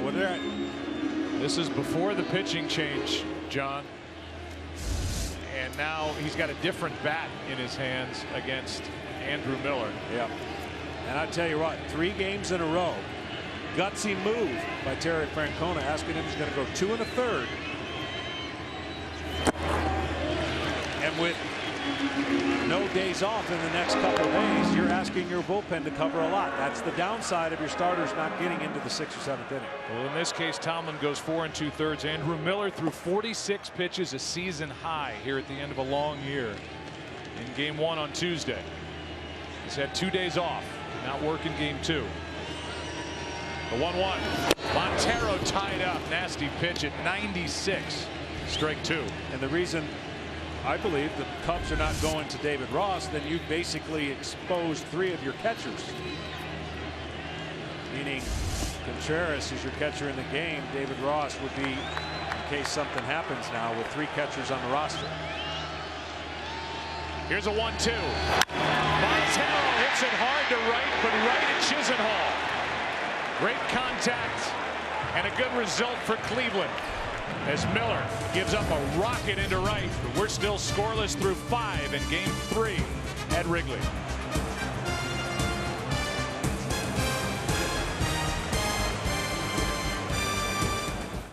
Fox, tonight's telecast is presented by T-Mobile One. Fans, here are the 3 finalists from the T-Mobile Unlimited Baseball Contest. Only one will win tickets to every game of the 2017 World Series. It's up to you to decide.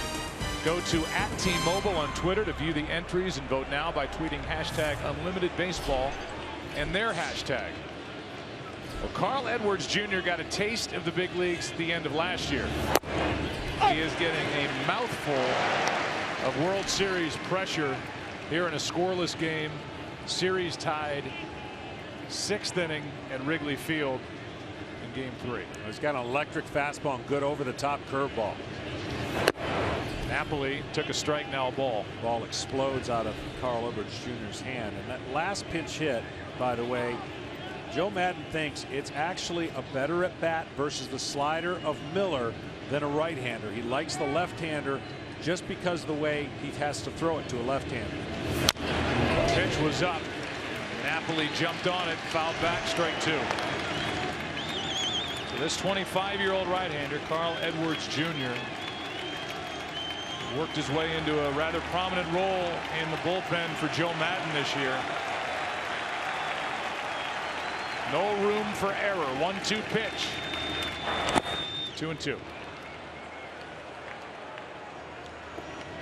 Napoli now, then Jose Ramirez, then Lonnie Chisenhall. 4, 5, and 6 hitters for Cleveland, who had the bases loaded, 1 out, and their best hitter, Francisco Lindor, up last inning, and Grimm Justin Grimm on a 3-2 breaking ball got a double play ball.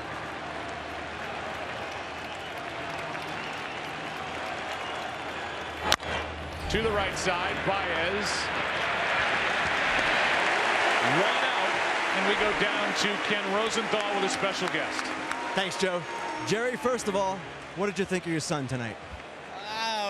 It's just Josh, you know, mixing in stuff, taking care of business like he always does. Drives playing great defense behind him. You know, we're so proud of him, so glad to be here and have a lot of family and friends here to come all this way to watch him. It's been awesome, man. And Jerry, after all you've been through, what was it like to watch him pitch in a World Series game? I don't know how to explain it, man. I really don't. You know, a couple of weeks ago, I didn't know which direction I was going, and Josh had a lot of things on his plate. It's just awesome for this team and this great group of guys, the way they've stood behind him, and Tito, and you know, just everyone. It's been awesome, and for me, it's a dream come true. Jerry, we're all rooting for you. Thanks a lot. Thank you so much, man. Joe, back to you. All right, the parents of tonight's starter Josh Tomlin, who was outstanding on the road, Wrigley Field, all the history, all the emotion, went 4 2/3, no runs, 2 hits, 1 walk, 1 strikeout for Jerry, who had a circulatory issue that has led to paralysis from the chest down. Getting here to Chicago, having dinner with his son last night, being in the park, had to mean the world to Josh. I'm telling you, I know guys have played under, you know, tough circumstances and situations that happen, but under these circumstances in the World Series, how calm he was. 21 fastballs, 19 cutters, 15 curveballs, mixed it up, really was never in trouble. 2-0 the count here on Lonnie Chisenhall, John, after Jose Ramirez flied out to short. And I wouldn't even consider last inning in trouble. I mean, yeah, a runner on second base, but what a great job. 2-0 from Edwards. Chisenhall trying to pump one out of here. 2-1. Cubs defense has really stepped up tonight. First inning, the pickoff by Kyle Hendricks. Third inning, the line drive caught by Russell. Fourth inning, first base pick on a near double play by Hendricks. And the double play last inning. Strike 2 on Chisenhall.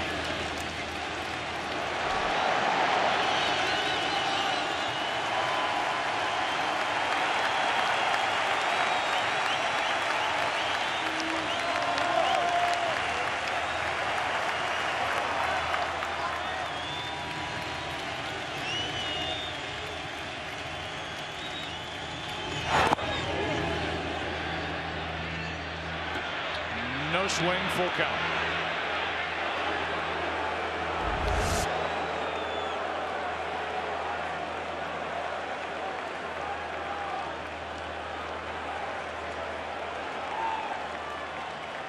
Edwards trying to pitch a 1-2-3 sixth. Before the top of the order bats for the Cubs in the bottom of the inning. 3-2 pitch. How about the kid? No score. And a tremendous game 3.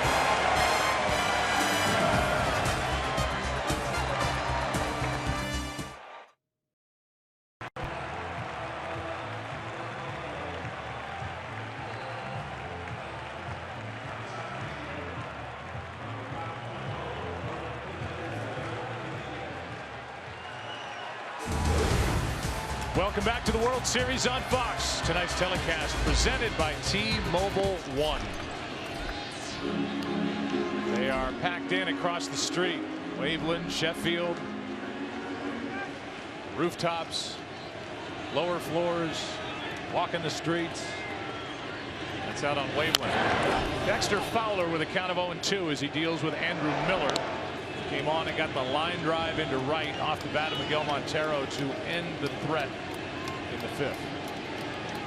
Well, like I said, interesting choice because they're not winning. Cleveland's not winning, and this is a great opportunity when they're winning to bring in Miller. Now he's hoping to keep it tied.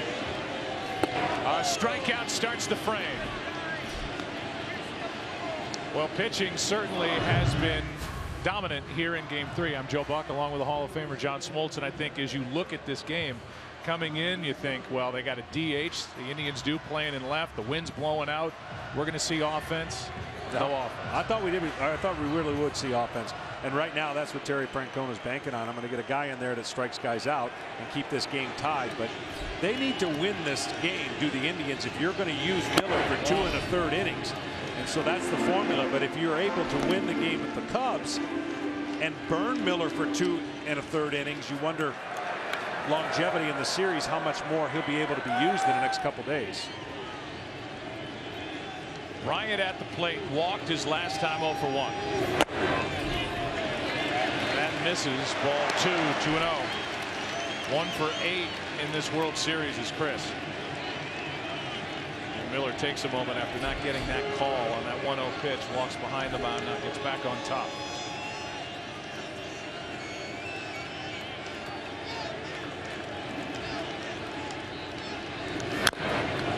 See, against Miller, Joe, I think you got to get a little lucky, just like you got to get lucky against Chapman. Now, Miller's more versatile, can throw more innings, but his slider is a wipeout pitch. His fastball's 97.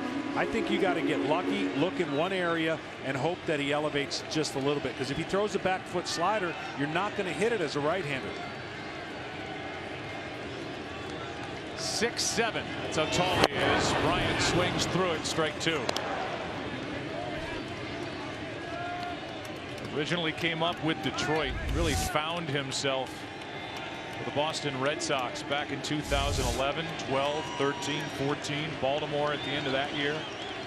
The Yankees, now Cleveland. 2-2. There's one of those pitches.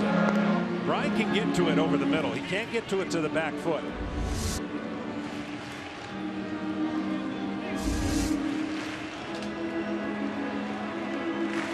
Who is 6'7" on the mound, and a guy who is 6'5" at the plate. And the count 2-2.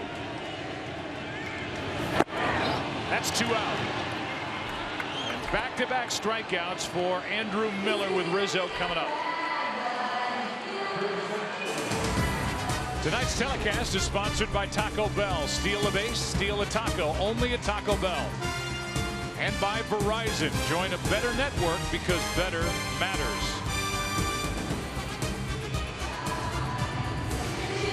Rizzo 1 for 9 in this series. Fouled out against Tomlin his first time. Josh went 4 2/3, no runs, 2 hits, 1 walk, 1 strikeout.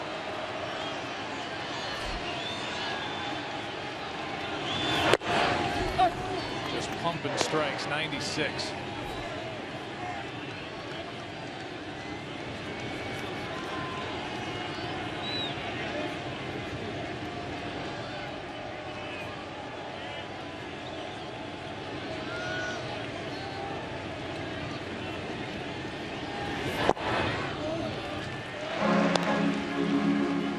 Such an edge on the mound, does Miller, and every hitter tries to do their best to not show him how much of a mismatch it can be.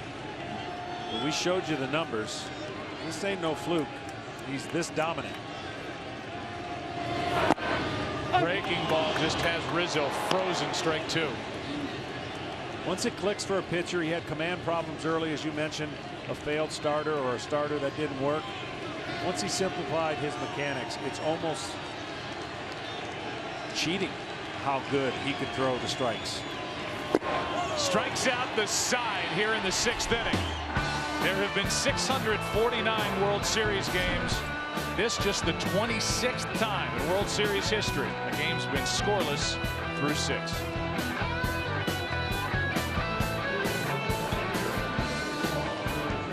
Look at the 2 starters, runners in scoring position tonight, combined 0 for 8.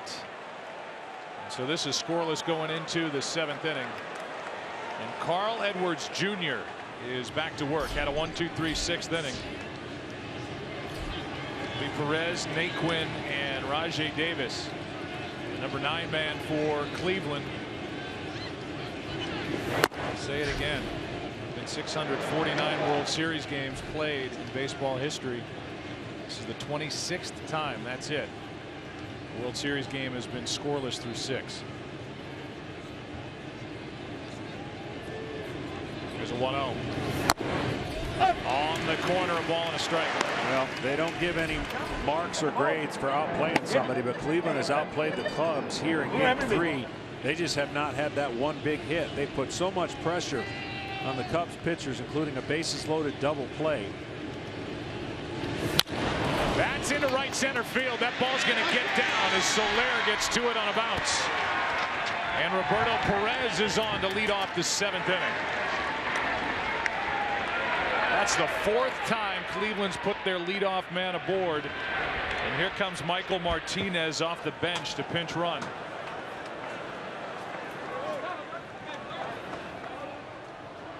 Yeah, only one clean inning was last inning. 3 up, 3 down. You see him a little bit off the end of the bat, but you got to play deep in the outfield on fly balls. At least that's what the Cubs are doing, and this ball drops in. In-game box for Cleveland now, brought to you by T-Mobile One, with the number 8 hitter Tyler Naquin coming up. Base hit by Perez. He's out now, and Martinez is doing the running at first. There are some hits there. A couple of hits for Ramirez, a couple for Lindor. Here's Naquin.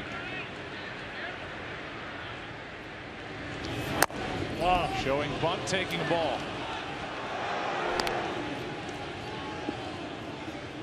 For Cleveland, the leadoff man reached in Game 1 just twice. Not at any point in Game 2, 4 times through 7 innings tonight. But they have yet to push one across. They've got speed on now. The 1-0. The bunt is a good one. Contreras makes the play with Baez covering, 1 out.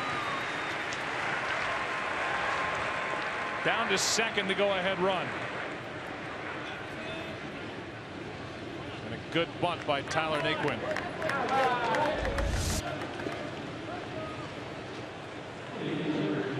Excellent bunt. Deadens it perfect. And now some decisions for the Cubs with Miller on deck. We've got some choices. There is action for the Cleveland Indians in their bullpen. They had Otero up earlier, but it's Rajay Davis up now with a pitcher, Miller, on deck. Go ahead run at second, 1 out. Now Brian Shaw getting loose for Cleveland in their pen. Ball 1, and the bat came down and clicked Wilson Contreras in the helmet. Well, it wasn't a true double switch, but what Terry Francona did when Miller came in is took out Santana and put in a better defender. So the true double switch would have put Miller 9 spots away. That's not the case. He's only a spot away here after Davis, and Baggio is going to basically come out and make sure the game plan understands how to attack Davis, and if we don't like the count in our favor, what we're going to do, because we'll force the hand of Francona and see what he wants to do. Yeah, all Terry Francona did was really buy 1 spot. You look at the Indians offense games 2 and 3 after winning Game 1 6-0. They're looking for their first hit over the last 2 with a man in scoring position, but he just bought 1 spot. So Santana was taken out. The pitcher is next. The Cubs can do whatever they wish here. That's such a big guy on deck, such literally and figuratively. I don't know that Francona automatically lifts him, no matter the circumstance on the bases. Well, he'll have a tough choice unless he just wants him to bunt if they walk Davis and you have first and second with 1 out. In case you're wondering, Andrew Miller is 4 for 72 in his career and hasn't hit in 5 years. But right now, it's Davis. So the Indians trying to get it done with Rajay Davis before they have to worry about Miller at the plate. Runner at second, 1 out, and a spin back toward Martinez. Well, we mentioned and you mentioned how the teams are kind of reversed. Cubs more built like an American League team, and Cleveland more like a National League team and how he uses his players. So you've seen the bunt come into play on several occasions already for Cleveland. Davis could come up huge for the Indians here. That's inside, 2-0. Left-hander Mike Montgomery is getting loose for Joe Maddon in the bullpen. And this is an anxious time for Joe Maddon with the threat of Davis at the plate and the lesser threat Miller on deck. 1 out in the inning. 2-0 pitch. There's a strike.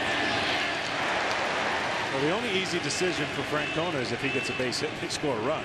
Then you leave him in. You don't worry about it. Piece of cake. But if Davis doesn't get it done, then the decision goes to the other dugout.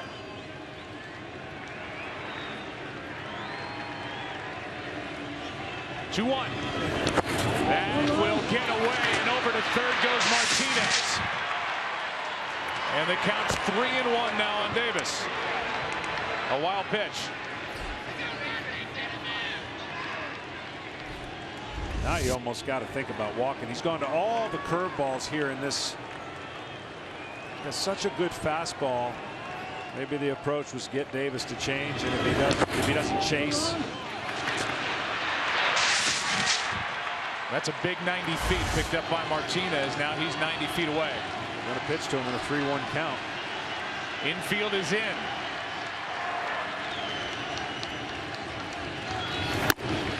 Throw down to third. Safe. On ball 4 to Rajai Davis. First and third, 1 out. Shot. And Miller walks back to the dugout. This was close. And the hand on the bag before the tag.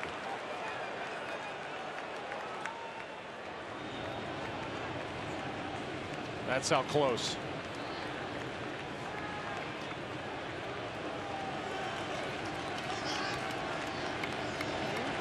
And now Andrew Miller. We'll see if we know one decision's been made. Andrew Miller's out of the game, and the Cubs are going to challenge this. The question is, was the right hand on the right foot of Chris Bryant, or was it on the base? A couple fingers were definitely on the foot. It's a question of whether the other fingers got to the bag. You see where he tags him. He tags him past the armpit area. Some players could be real close. Some players will drop a knee in that situation. Definitely makes it difficult for him to get to the bag.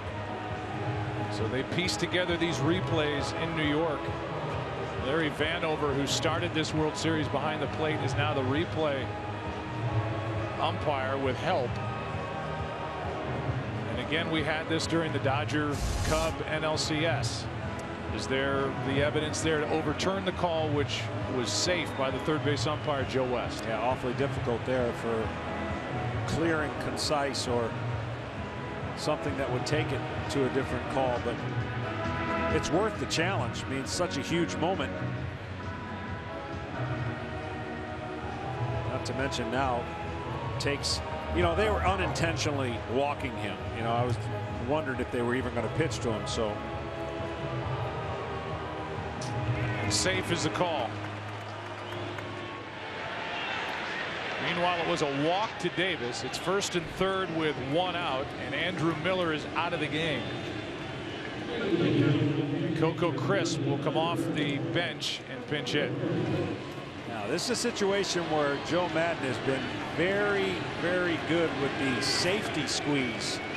A very difficult place for the Cubs to defend this if done properly, and what that is the third base runner gets to read the batter, with this case Crisp. And it's not a suicide squeeze, but he's waiting to see what the batter does and then reacts after it's put in play. Joe Maddon going down the line here with Carl Edwards Jr. first and third. Crisp. That's into right.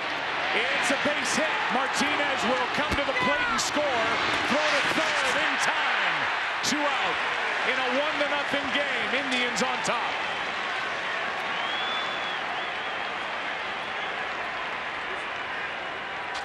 Coco Crisp delivers off the bench, and the first run of the night belongs to Cleveland.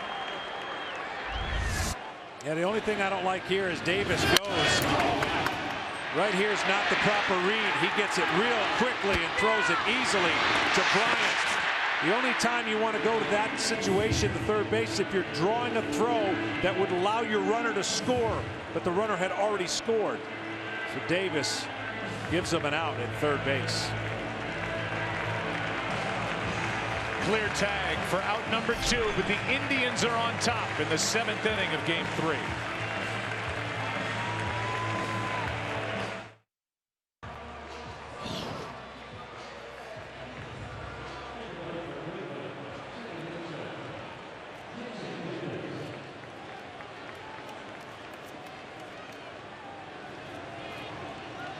Mike Montgomery comes in for the left-handed hitting Jason Kipnis. That all-important first run belongs to Cleveland. They lead 1-0 in the 7th. Kipnis, strike 1.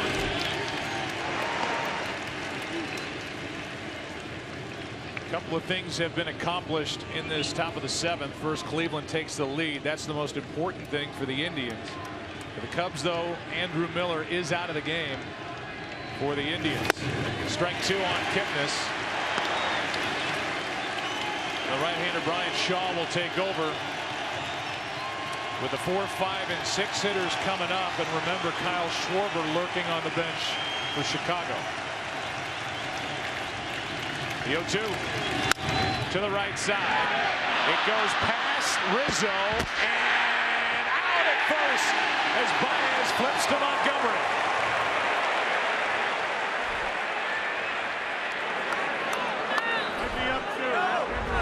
We're going to take another look at it. Right now, the call is out. And the Indians are going to look at that. Hand is on the bag. Hand kind of bounced, so it's going to be interesting to see when the hand actually hits. As he dives for this, watch the hand bounce. It bounces up right there. Pretty close, but they're going to have to look at it, and why not? Well, Rizzo missed on the initial ground ball, and then there was Javier Baez to feed Montgomery. Hand bounces up. That's going to be close. Remember, the call on the field is out. White glove, white bag. Very difficult to tell unless they've got it. I'm sure they'll stop this, freeze it, do whatever they have to do to look at the different angles. It's obviously huge, and it's the difference between end of the top of the 7th. Or 2 on and 2 out, and Lindor coming up. This argument's going to go on for the rest of baseball on what is the fastest way to get to first base. Typically, if you run through the bag, I sometimes think that's the fastest way, unless an errant throw takes you to where you have to avoid the tag. Clear and concise evidence to overturn this call? I don't think so in this case. I would agree with you, but sometimes you just don't know what they see. If they see a different angle, I can't imagine they would have any more angles than what we have. Here's the call. Out. And it's time for the 7th inning stretch. And this young boy who was 6, named Bill Murray, is all grown up. And we go to public address announcer Andrew Bellison. Tonight's guest conductor for Take Me Out to the Ball Game, actor and Chicago native Bill Murray. It's the bottom of the 7th inning, the last chance to order beer. But we didn't come here to drink beer. We came here to win this ball game. I said to the Uber boy, I said, take me out with the crowd. And in order to sing the right lyric, take me out with the crowd, you need to sing it like our greatest American entertainer, Mr. Daffy Duck. So I want you to spray it and don't say it. A 1, a 2, a 3. Take me out to the ball game. Take me out with the crowd. Buy me some peanuts and Cracker Jack. I don't care if I never get back. Let me root for the Cubs. If they don't win, it's a shame. For it's 1, 2, 3 strikes, they're out. That's the old ball game. Let's get some runs, suckers.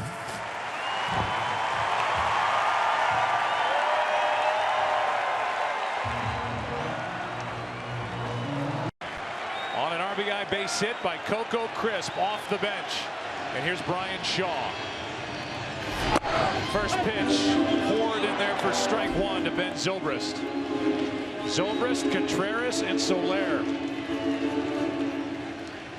See a lot of cutters and breaking balls from Mr. Shaw.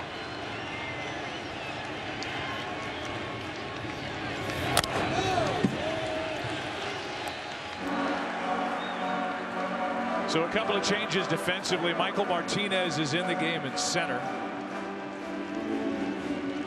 And it's Yan Gomes doing the catching for Brian Shaw. 1 ball, 1 strike on Zobrist. 1 for 2 tonight. That's down. Ball 2, 2-1. Andrew Miller is the pitcher of record for Cleveland. Went an inning in the 3rd, 3 strikeouts. Lifted for a pinch hitter in the top of this 7th, and that worked for Terry Francona as Crisp delivered. 2-1 to Zobrist. 2-2. Well, right now the plan seems to be working great for Terry Francona. When you pitch Andrew Miller, usually it's with the lead. So he kept it scoreless, got him the lead. You see the record when teams score first.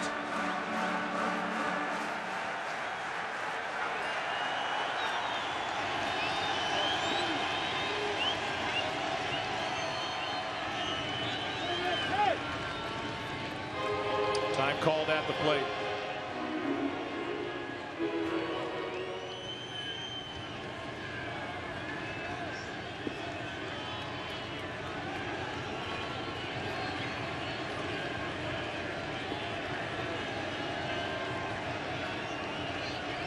Two.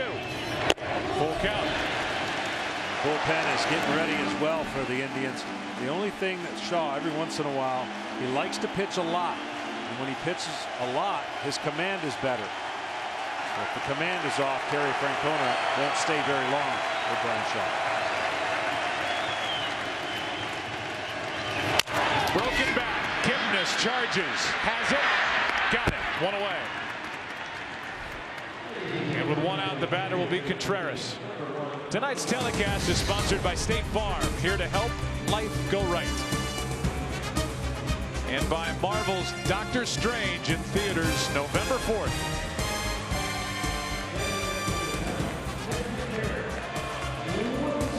Contreras 0 for 2 as the Cubs offense has been shut down by Tomlin, then Andrew Miller, and Brian Shaw trying to pick up where they left off. And more than likely 2 innings out of Cody Allen. Contreras was trying to tie it. Strike 1.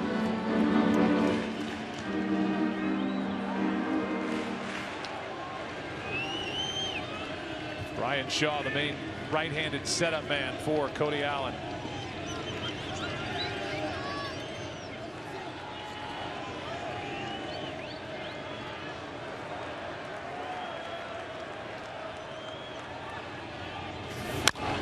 That's foul. Strike 2. T-Mobile 1 in-game box score for Chicago. Only 2 hits. One belongs to Zobrist in his first at bat, and Jorge Soler in his last at bat. He's on deck. Schwarber is looking at scouting reports, video, lurking on the bench for Joe Madden and the Cubs. the top pinch hit threat. Now the lefty Andrew Miller is gone for Cleveland. Right-handers the rest of the way. The 0-2. Right side, diving stop. Napoli to the bag. What a play. And the former catcher playing in his 3rd World Series with his 3rd different team made a nice play to his left.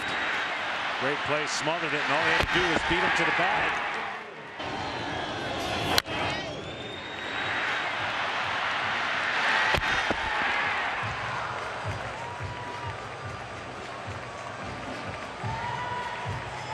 There was some talk that with no DH, the Indians were going to have to use somebody in the outfield. Would it be Napoli or would it be Carlos Santana? And Napoli said, not me. No, I'm going to stay at first. Good play there by the veteran. Soler takes a ball. Jorge has a base hit tonight and threw out a runner. Rajai Davis in the top of this 7th. Going first to third.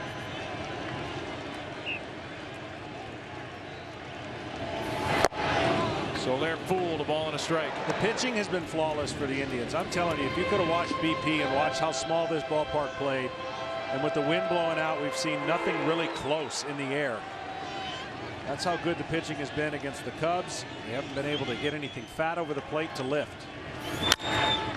That's down the right field line into the corner. The wind brings it back. And it is a fair ball. Chisenhall missed it, and Soler will end up at third, the tying run with 2 out.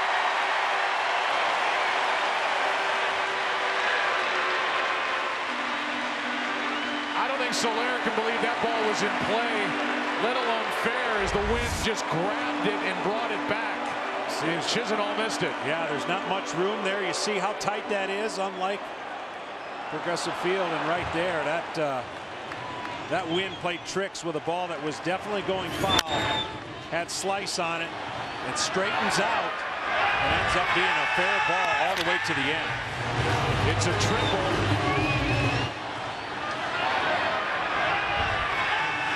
And Soler, had he been running out of the box, might have had half a chance at circling the bases once that ball was rattling around on the track and right.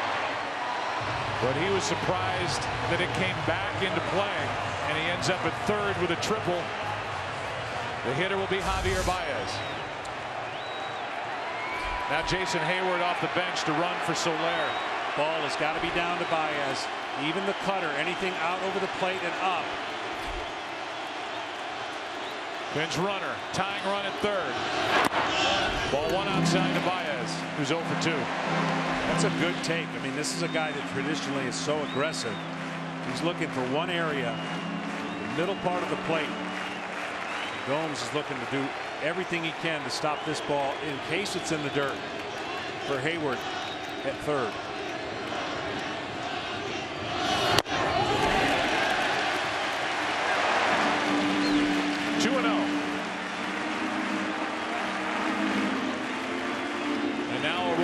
Chapman is up for the Cubs in their pen.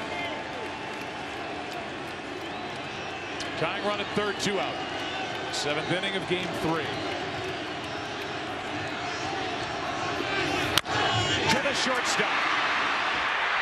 Over to first, and the inning is over. Brian Shaw puts up a scoreless 7th as Lindor takes care of the ground ball by his buddy Baez. 1-0 Cleveland after 7.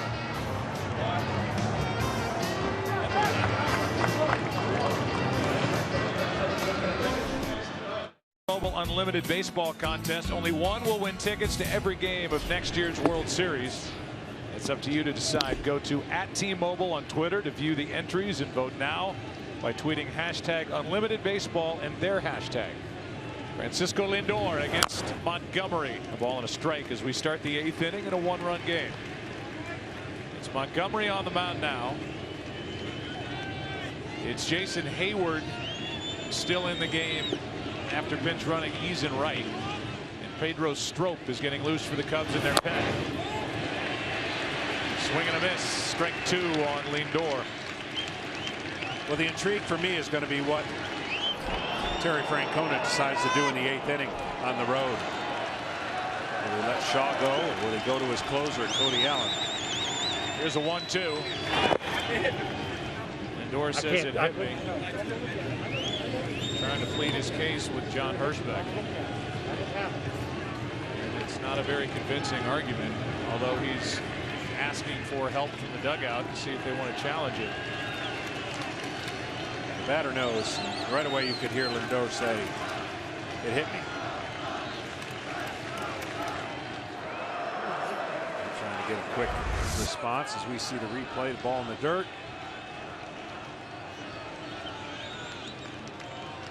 Catches the toe, if anything. I don't see anything, and Terry Francona says, "Nope, play on." So the count 2-2.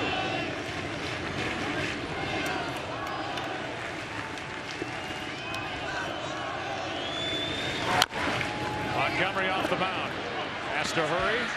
Got his man. 1 out. The 1 run of the night in the 7th inning. Pinch hitter Coco Crisp, the veteran. Second tour of duty with the Indians. Drives home Martinez. And a big swing off the bench, and the reaction back in Cleveland. On a 52-degree night at Progressive Field. What a scene. They haven't won it all since 1948. Well, they know they need a win, 1 win, to secure them coming home. Pedro Strop out of the bullpen with the bases empty, 1 out. Napoli coming up in the 8th.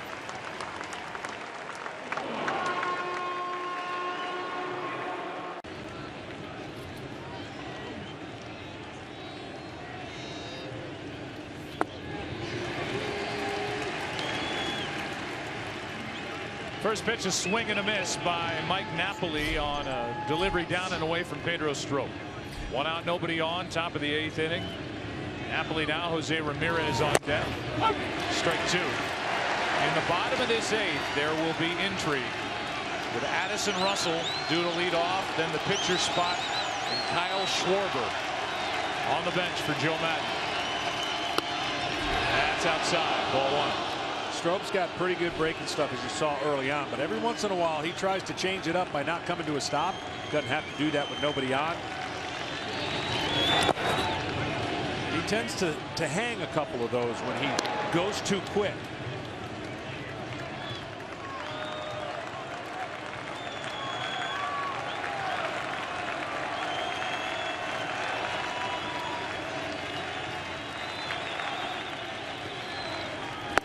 Struck him out, 2 out.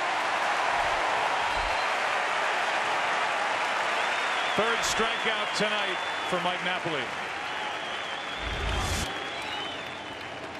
This has just been one pitch after another. The tension on both sides. 1-0 game. Already had one of those to start the postseason. Cubs on the advantage. First pitch of ball to Jose Ramirez, who's 2 for 3. Hitting 500 in this World Series. In at the knees, a ball and a strike. The big bats will come to the plate again for Chicago before the end of this one. Strop trying to keep it a 1-run game. There's another quick pitch on a delivery down and away, 2-1.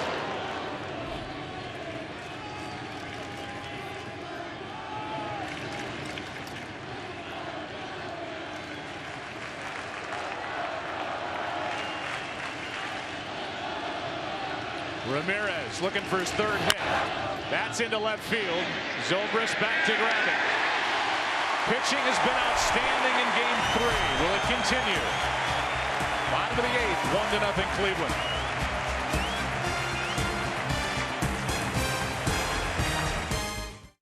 This telecast is sponsored by T-Mobile One. Welcome to Unlimited Baseball. And by Walmart. This Halloween, save on candy, costumes, and more at Walmart. Tonight's aerial coverage brought to you by DirecTV. If you call yourself a sports fan, you got to get DirecTV. Call 1-800-DirecTV. It's Addison Russell now at the plate.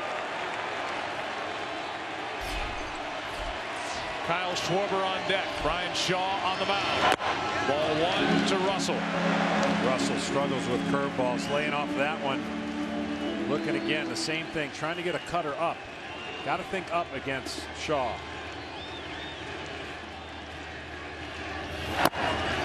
Two and 0.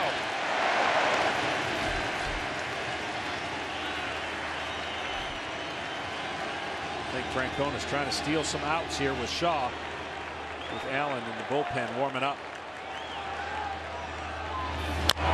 Big swing by Russell trying to tie it. The count 2-1. Terry Francona, who's got the 1-0 lead, will ride the rest of this one with Brian Shaw on the mound now. Cody Allen, the closer in the bullpen. I think Cody Allen comes in to face Schwarber. It's not a good matchup, Shaw against Schwarber, in my opinion. Ball 3 on a check swing.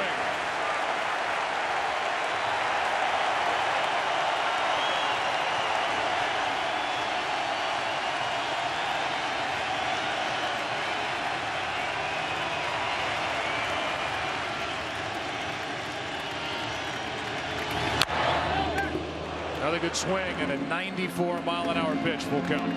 Russell just getting pretty big with his swing. You know he's trying to lift the ball. Anything he can do to get it in the air. But now on a 3-2 count, you got to find your way on base. Shaw could get really aggressive and throw him a curveball here, and I don't know that Russell could lay off of it.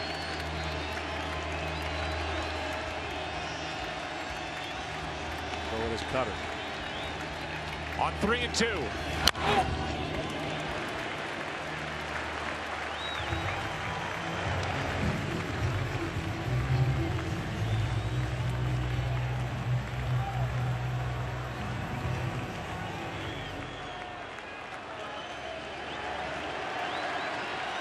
Tension-filled Wrigley Field watching with a full count on Addison Russell, their 22-year-old shortstop, leading off the 8th. To third, foul. Down there you can see Aroldis Chapman is up again.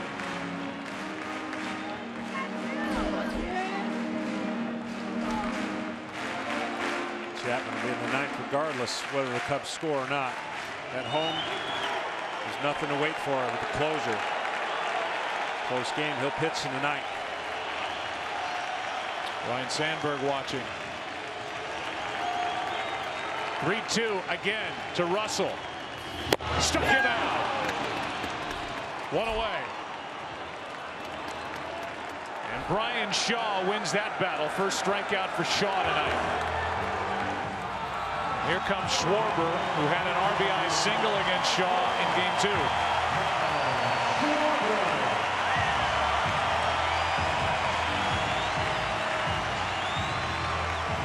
They loved him as a rookie last year. Hit 16, then 5 in the postseason. Had only 5 plate appearances this year until he tore up his left knee in a collision in Arizona. Worked his way back behind the scenes. Accelerated his work on the side, and here he is in the World Series. Strike 1. That's where you got to be. You got to be up in the zone.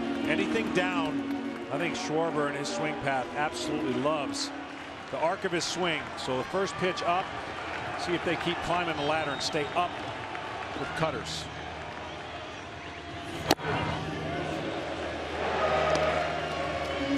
Schwarber is batting for Strop, who struck out 1 in 2/3 of an inning. Chapman, as John said, will pitch the 9th.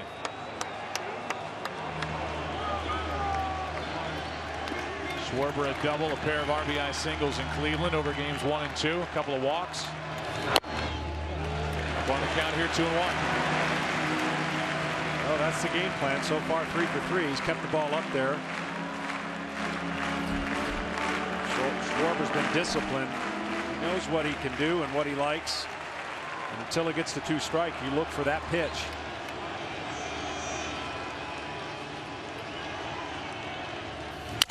Shattered bat on the infield, and that's Lindor. 2 out.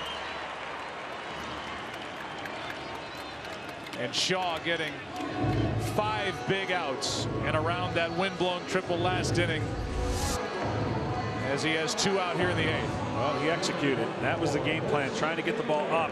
Much tougher. You see the bat completely destroyed.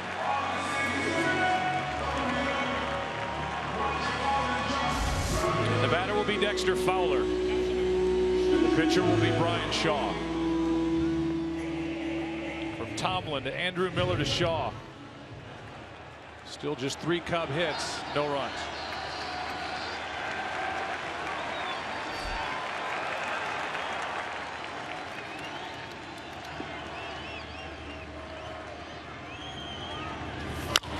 Foul, strike 1.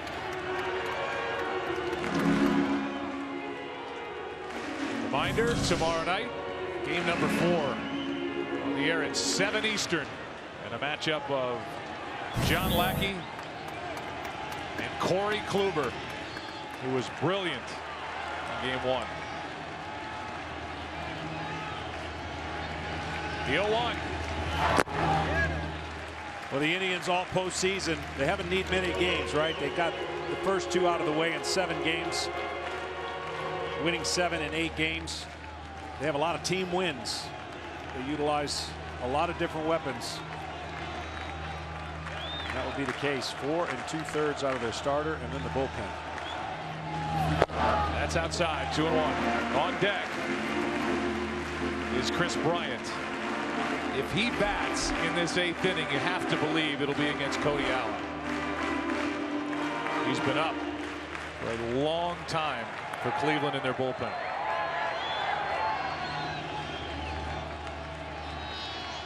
But right now it's Brian Shaw and it's Dexter Fowler.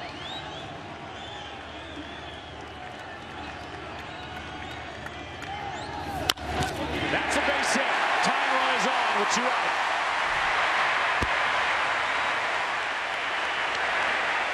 And we'll see if Francona makes the move here with Bryant coming up.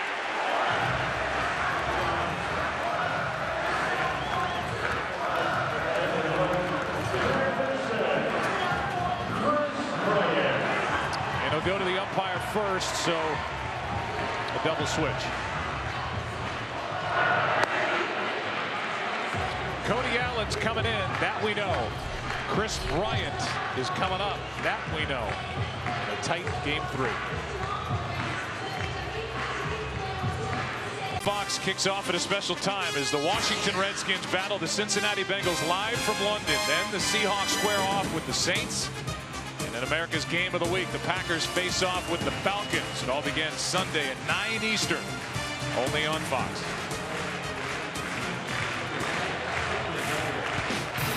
Junior Home Run Derby allows kids 14 and under to compete for the National Home Run Derby Championship at the 2017 All-Star Game.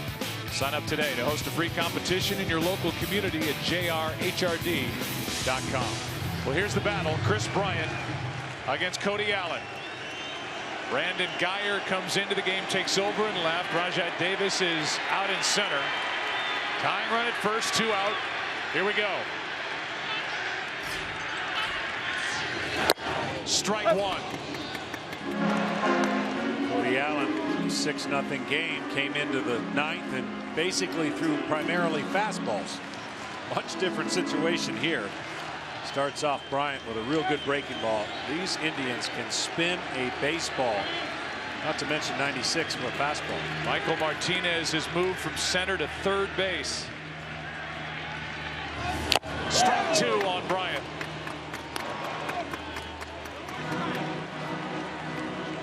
So there they are. Geyer in left, Rajai Davis in center. Michael Martinez at 3rd. Cody Allen on the mound. They are playing deep to cut off any kind of double or extra base hit that would allow Fowler to score with 2 outs. Bryant with a count of 0-2. That's into right field. That ball will fall foul. And that would have been a test for Chisenhall had that been fair. Fowler was well around 2nd base when that ball dropped. Yeah, that had a chance to be one of those rare singles that scores. Fowler, the way that ball was barely hitting the spin it had. Chisenhall playing so deep. Basically almost to the track.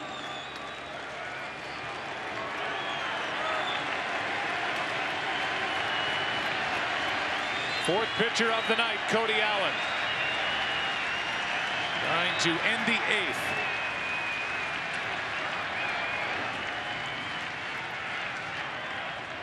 Runner goes, swing and a miss. The throw to first, and the inning is over.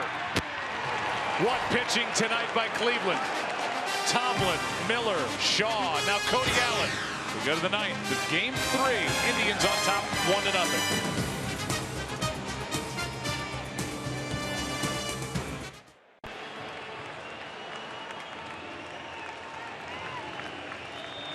Here's Aroldis Chapman. There the numbers this postseason for the hard-throwing left-hander picked up from the Yankees. Longtime Cincinnati Red. First up, Lonnie Chisenhall.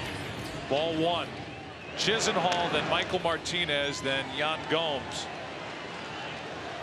Chisenhall 0 for 3 tonight. 1-0 Cleveland, 9th inning. The big bats will hit for Chicago in the bottom of this ninth. 99 from number 54. I think this crowd came in here with such great anticipation based on the matchup and based on who they're facing tomorrow, thinking if they could get this game, Kluber on short rest, kind of a wash because as good as he's been. Strike 2. Now you're going to get some very anxious people in Chicago if Cleveland can hold on to this 1-0 win. John Lackey, the number 4 starter against the ace for the Indians tomorrow night. Corey Kluber, the winner in game 1. 1-2 pitch. Struck him out one away.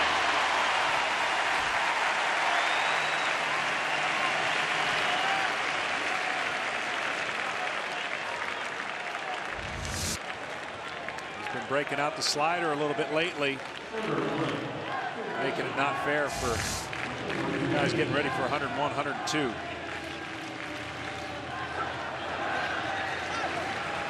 With 1 out, nobody on. The batter, Michael Martinez, his first at bat. Came in to pinch run. He's 0 for 1 this postseason. Pitch ran back in the 7th, and he tapped home plate on a hit by Coco Crisp. A pinch hit, single into right. The only run of the night. 1 ball, 1 strike. Michael Martinez tonight, the 5th player to play center field and third base in the same World Series game.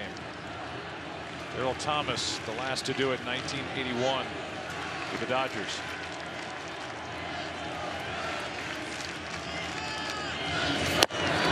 This is more of what I thought we were going to get through this series. The first 2 games, of course, broken open late by Cleveland, win 6-0. Cubs had the other game completely in hand, 5 runs, and didn't cash in with all their opportunities on the bases. Well, tonight, if this were a football game, Cleveland was moving up and down the field, wasn't able to score. Chicago stayed in the middle of the field, and then finally Cleveland cashed in. They put too much pressure on the Cubs.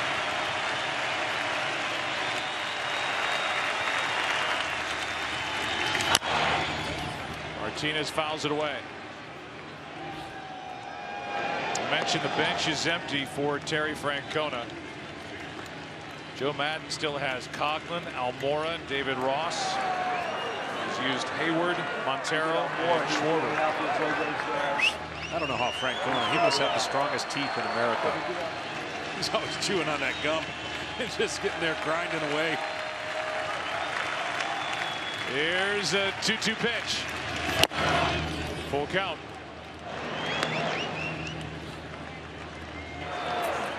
You see right there, there's all the work he's done. Seeds, gum. With a chew. 3-2. Struck him out, 2 out.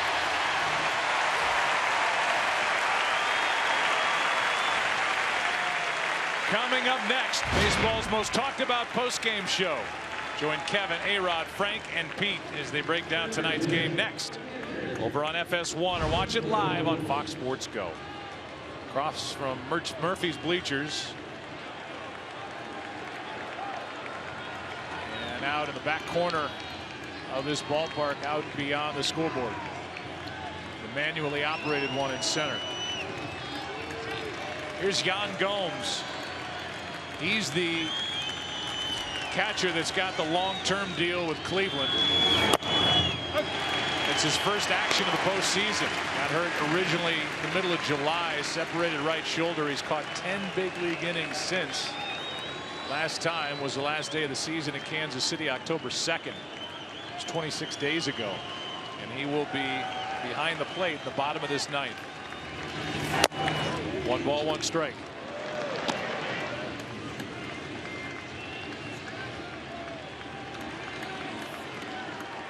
Again, Rizzo, Zobrist, Wilson Contreras. Hayward is scheduled up 4th in the bottom of the ninth.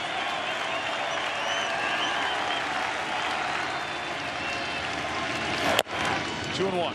Surprised how many sliders Chapman is throwing. Especially to a guy, as you mentioned, hasn't had much action. Timing can't be that great to catch up with 101, 102. Almost doing him a favor throwing him a slider. That's high for ball 3. The Indians have seen Roberto Perez step in for Yan Gomes and do a great job catching. Now this postseason with a bat. Rajay Davis on deck.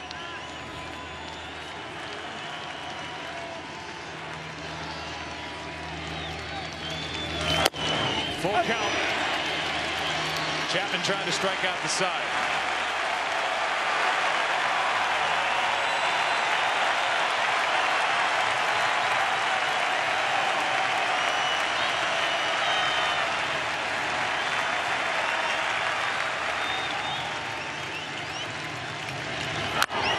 To the right side. Baez to Rizzo. Had to hit a moving target to get the final out in the top of the ninth. Heart of the order coming up for the Cubs, who trailed by 1 in the ninth of Game 3.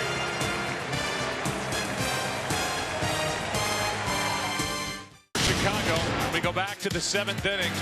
StatCast is powered by Amazon Web Services. The only run of the game scoring on the hit by Chris.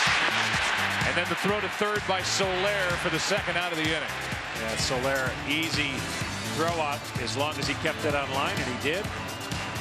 Derek Lee, Cubs first baseman. Cubs Uber fan Eddie Vedder is here with his daughter Olivia. Ryan Sandberg, Hall of Famer. 2nd baseman John Hamm in attendance tonight. Ryan Dempster going velvet. And in the bottom of the 9th inning, away we go. Anthony Rizzo first up. Cody Allen. That's into left field, a base hit. Tying run is on. Rizzo his first hit of the night.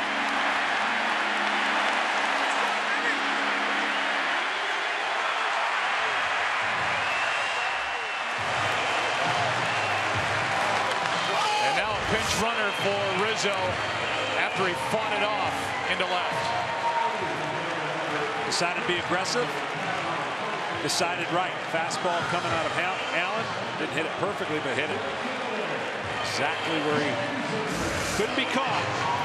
Good start for the Cubs. Chris Coughlin will come off the bench and provide more speed over at first. As Ben Zobrist, who has 6 hits and 11 at-bats in this World Series, steps in. Martinez is in, maybe expecting a bunt at third base.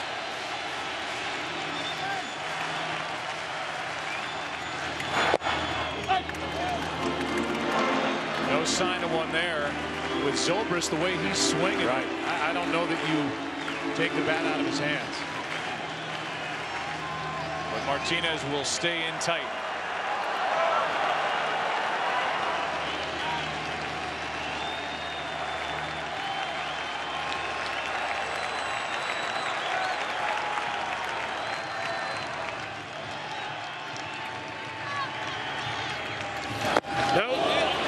Checked his swing on ball 1. Allen has such a power curveball. I mean, it complements the fastball. as a hitter, you've got to get geared up for his fastball. When you see a pitch that starts the height of a fastball, the result was to lay off that pitch. That was huge for him.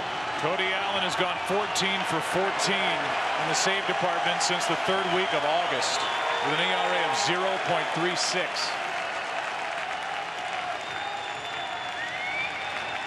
What a roll he's been on. 1-1 pitch.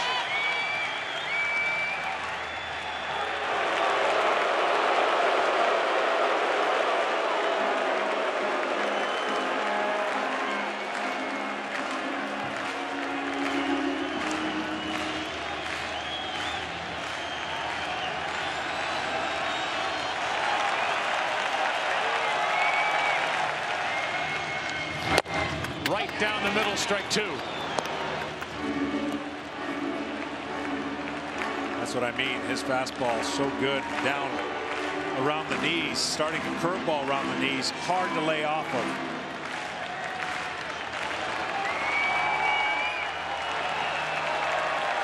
People standing inside the ballpark, swarming it outside the ballpark. Waiting on a 1-2. Struck him out. 1 on, 1 out, and a big one picked up by Cody Allen. That's just no chance. That's what I was saying. When it starts at the knees and it breaks down, there's really nothing a hitter can do. You're only hoping for a mistake in that area. 1-2 power breaking ball. I don't know how many fastballs will be thrown here on the remainder of the Cubs hitters. Try to sneak in a fastball every once in a while, but that power curveball is tough. Pitching coach Mickey Callaway in the dugout watching. Wilson Contreras at the plate. 24-year-old rookie. Runner goes. Ground ball to third. Martinez gets the out at first. 2 out. And the Cubs are down to their final out, and Coughlin got a good jump on that pitch by Cody Allen. And this game is going to fall into the lap of Jason Hayward, who has basically been benched. He's 2 for 30 this postseason. He's been tied up inside, had a tough time catching up to fastballs. He's lost his starting spot. But Joe Madden is begging for something from his bat here in the ninth. Well, I said it. If you're Jason Hayward, you've handled yourself the way you have, knowing you'd like to play, but you're not. There will come a point where one play or one swing will change the whole attitude of how the year's been for Jason Hayward. He would love nothing more than this to be the case. His one at bat in the last game, he hit a bullet to center field. Base hit would tie it likely. Outfield is deep. Tying run at second, 2 out. Ball 1 inside.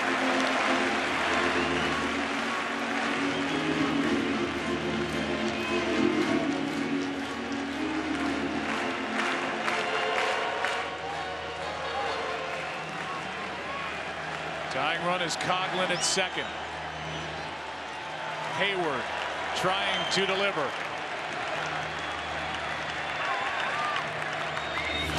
Hard hit, but foul. May have broken his bat, and he did. The Cubs tonight are 0 for 13 with runners on base.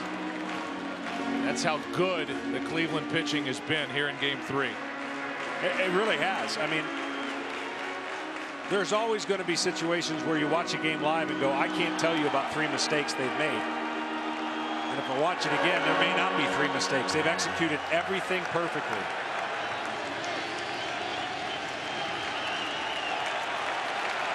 One and one on Hayward, who with one swing could erase memories of a frustrating season, his first as a Cub.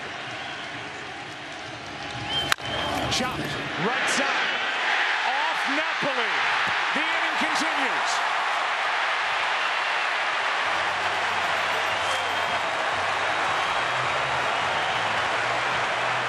Scored an error for now. But now the tying run 90 feet away with Baez coming up. Well, this is a tough play. It's an in-between. Jason Hayward gets down the line. And you see all that Napoli wanted to do is keep it in front of him. Tough spin, hits him high in the heel of the glove. By staying in front of it, he knew he was secure to keeping the run from scoring and still give Allen a chance.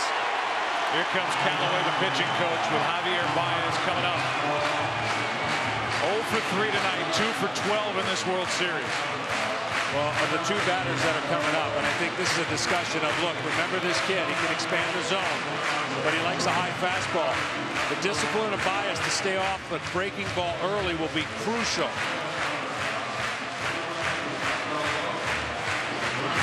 I just can't imagine throwing a first pitch fastball to Baez in this situation.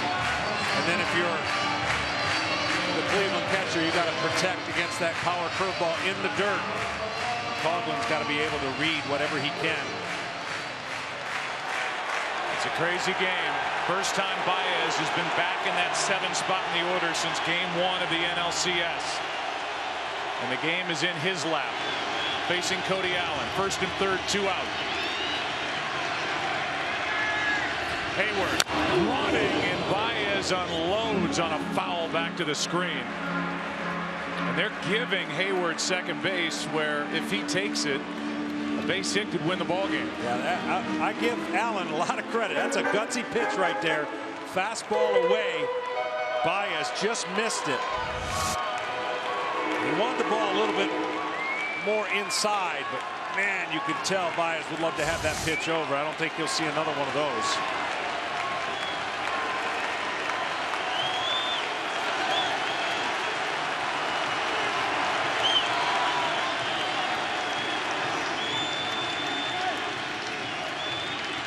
Hayward running, pitch high, no throw, down to second is the potential winning run.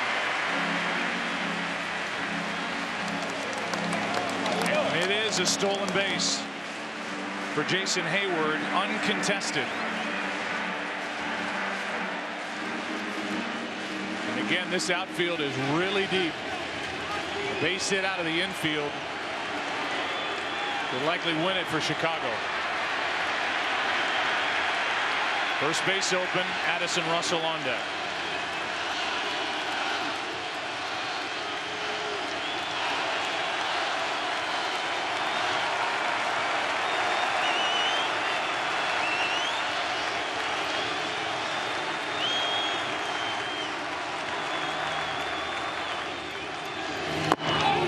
Down for ball 2.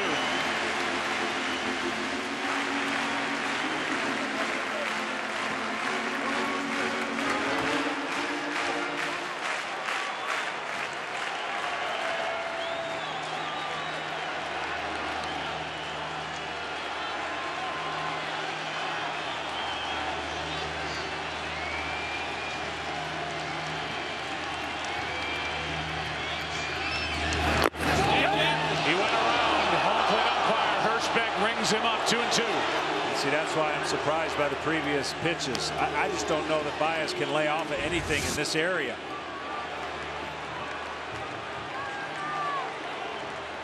Awfully close.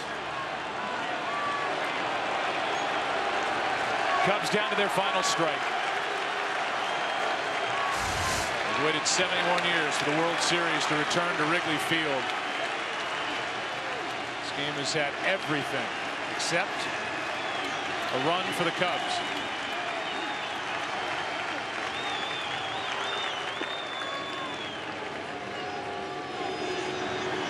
Same pitch, it's hard for Baez to lay off of it. I mean, Gomes has got to block it if it's in the dirt.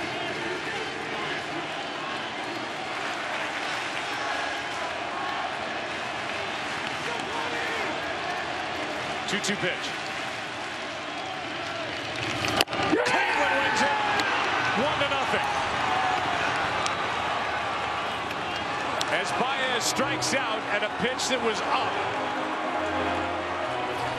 And the Cleveland Indians have just thrown their 5th shutout in 11 postseason games this year, and the Cubs have been shut out for the 4th time this postseason. Really an incredible job, an incredible team job. This game came down to a close play, a pickoff play at third, And then a base hit by Coco Crisp. And that's all the Cleveland Indians needed as they send the ball to their ace going into tomorrow's game. But higher than high, fastball above the barrel. Incredible game.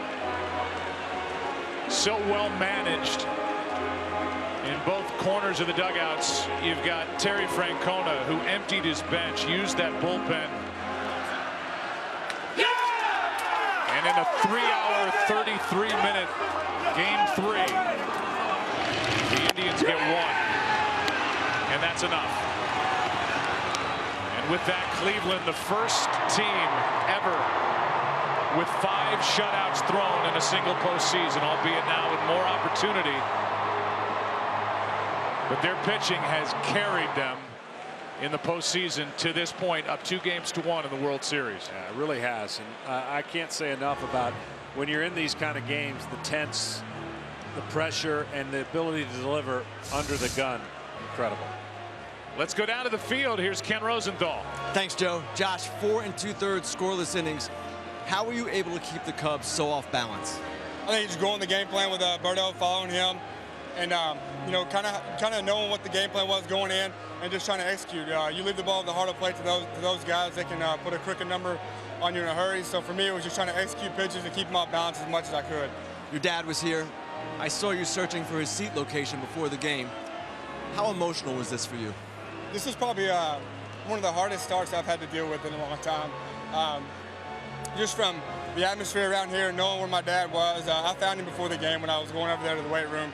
And so I wanted to know where he was, that comfort factor, to be able to look up and kind of see him. So I knew where he was, and I knew how much this meant to him and me and my mom. So it was a pretty special start for me, one of the more emotional starts I've ever had in my career. Josh, congratulations. Now over to Tom Verducci. Thanks, Ken. Coco Crisp, 1 run in this game. You delivered it. No pinch hits during the regular season, a big one tonight. Tell me about your approach. You certainly jumped on the at-bat early. Right. Well, went over the scouting report before I went up there, and I know he has some natural cut to his plus fastball. And I was just hoping to get the barrel to it, and I didn't. And it cut in on me, and I was just fortunate enough that it was able to drop in front of the fielder. Now, the World Series has been around since 1903. This is only the 9th time a team won with 1 run and no extra base hits. What does it say about Cleveland that you could come in here to Wrigley Field and win this kind of a game? It's just good chemistry over here. The guys work hard, and you know, they kept their poise. Our pitching did a great job. Their pitching did a great job over there. And that's what type of series this is going to be, it seems like. So we got to get the runs are at premium, so we got to get them when we can. And fortunately for us, we got 1, and they didn't today. So hopefully we can keep getting that 1 extra run. Coco, thanks so much. Congratulations. All right, thank you. Back to you, Joe. All right, the game-winning RBI. The only RBI belongs to Coco Crisp. His 2nd time around with the Cleveland Indians, who win it 1-0. Andrew Miller gets the victory. Carl Edwards Jr. gets the loss. The save for Cody Allen. It's his 6th of this postseason. He has yet to allow a run. The bullpen, outstanding. You heard from Josh Tomlin at the beginning. 4 2/3, no runs, 2 hits in an emotional start tonight, game 3. And it's the 25th 1-0 game in World Series history. 649 World Series games have been played. We can only hope tomorrow night is as intense. See you then. Until that point, we send it out to Kevin and the guys out beyond the wall. Kevin? Okay, Joe, thank you very much. What a game. I mean, just an absolutely outstanding game 3 here. 1-0, well played, drama, all of it. Welcome, Frank Thomas, Pete Rose, Alex Rodriguez, and I'm Kevin Burkhardt. So the Indians take a 2-1 series lead in this World Series. A dramatic 1-0 win over the Cubs. Plenty more to do. We'll have interviews from the field and the clubhouse when we come back. A lot to do in this game, and we will break it all down. Another gem, Andrew Miller out of the pen. The Indians playing small ball. And then the bullpen for these Indians. Their 5th shutout this postseason. It's a new record. Fans still happy, but this was a Cleveland night. Indians have a 1-0 lead and a 2-1 World Series lead. We're back after this.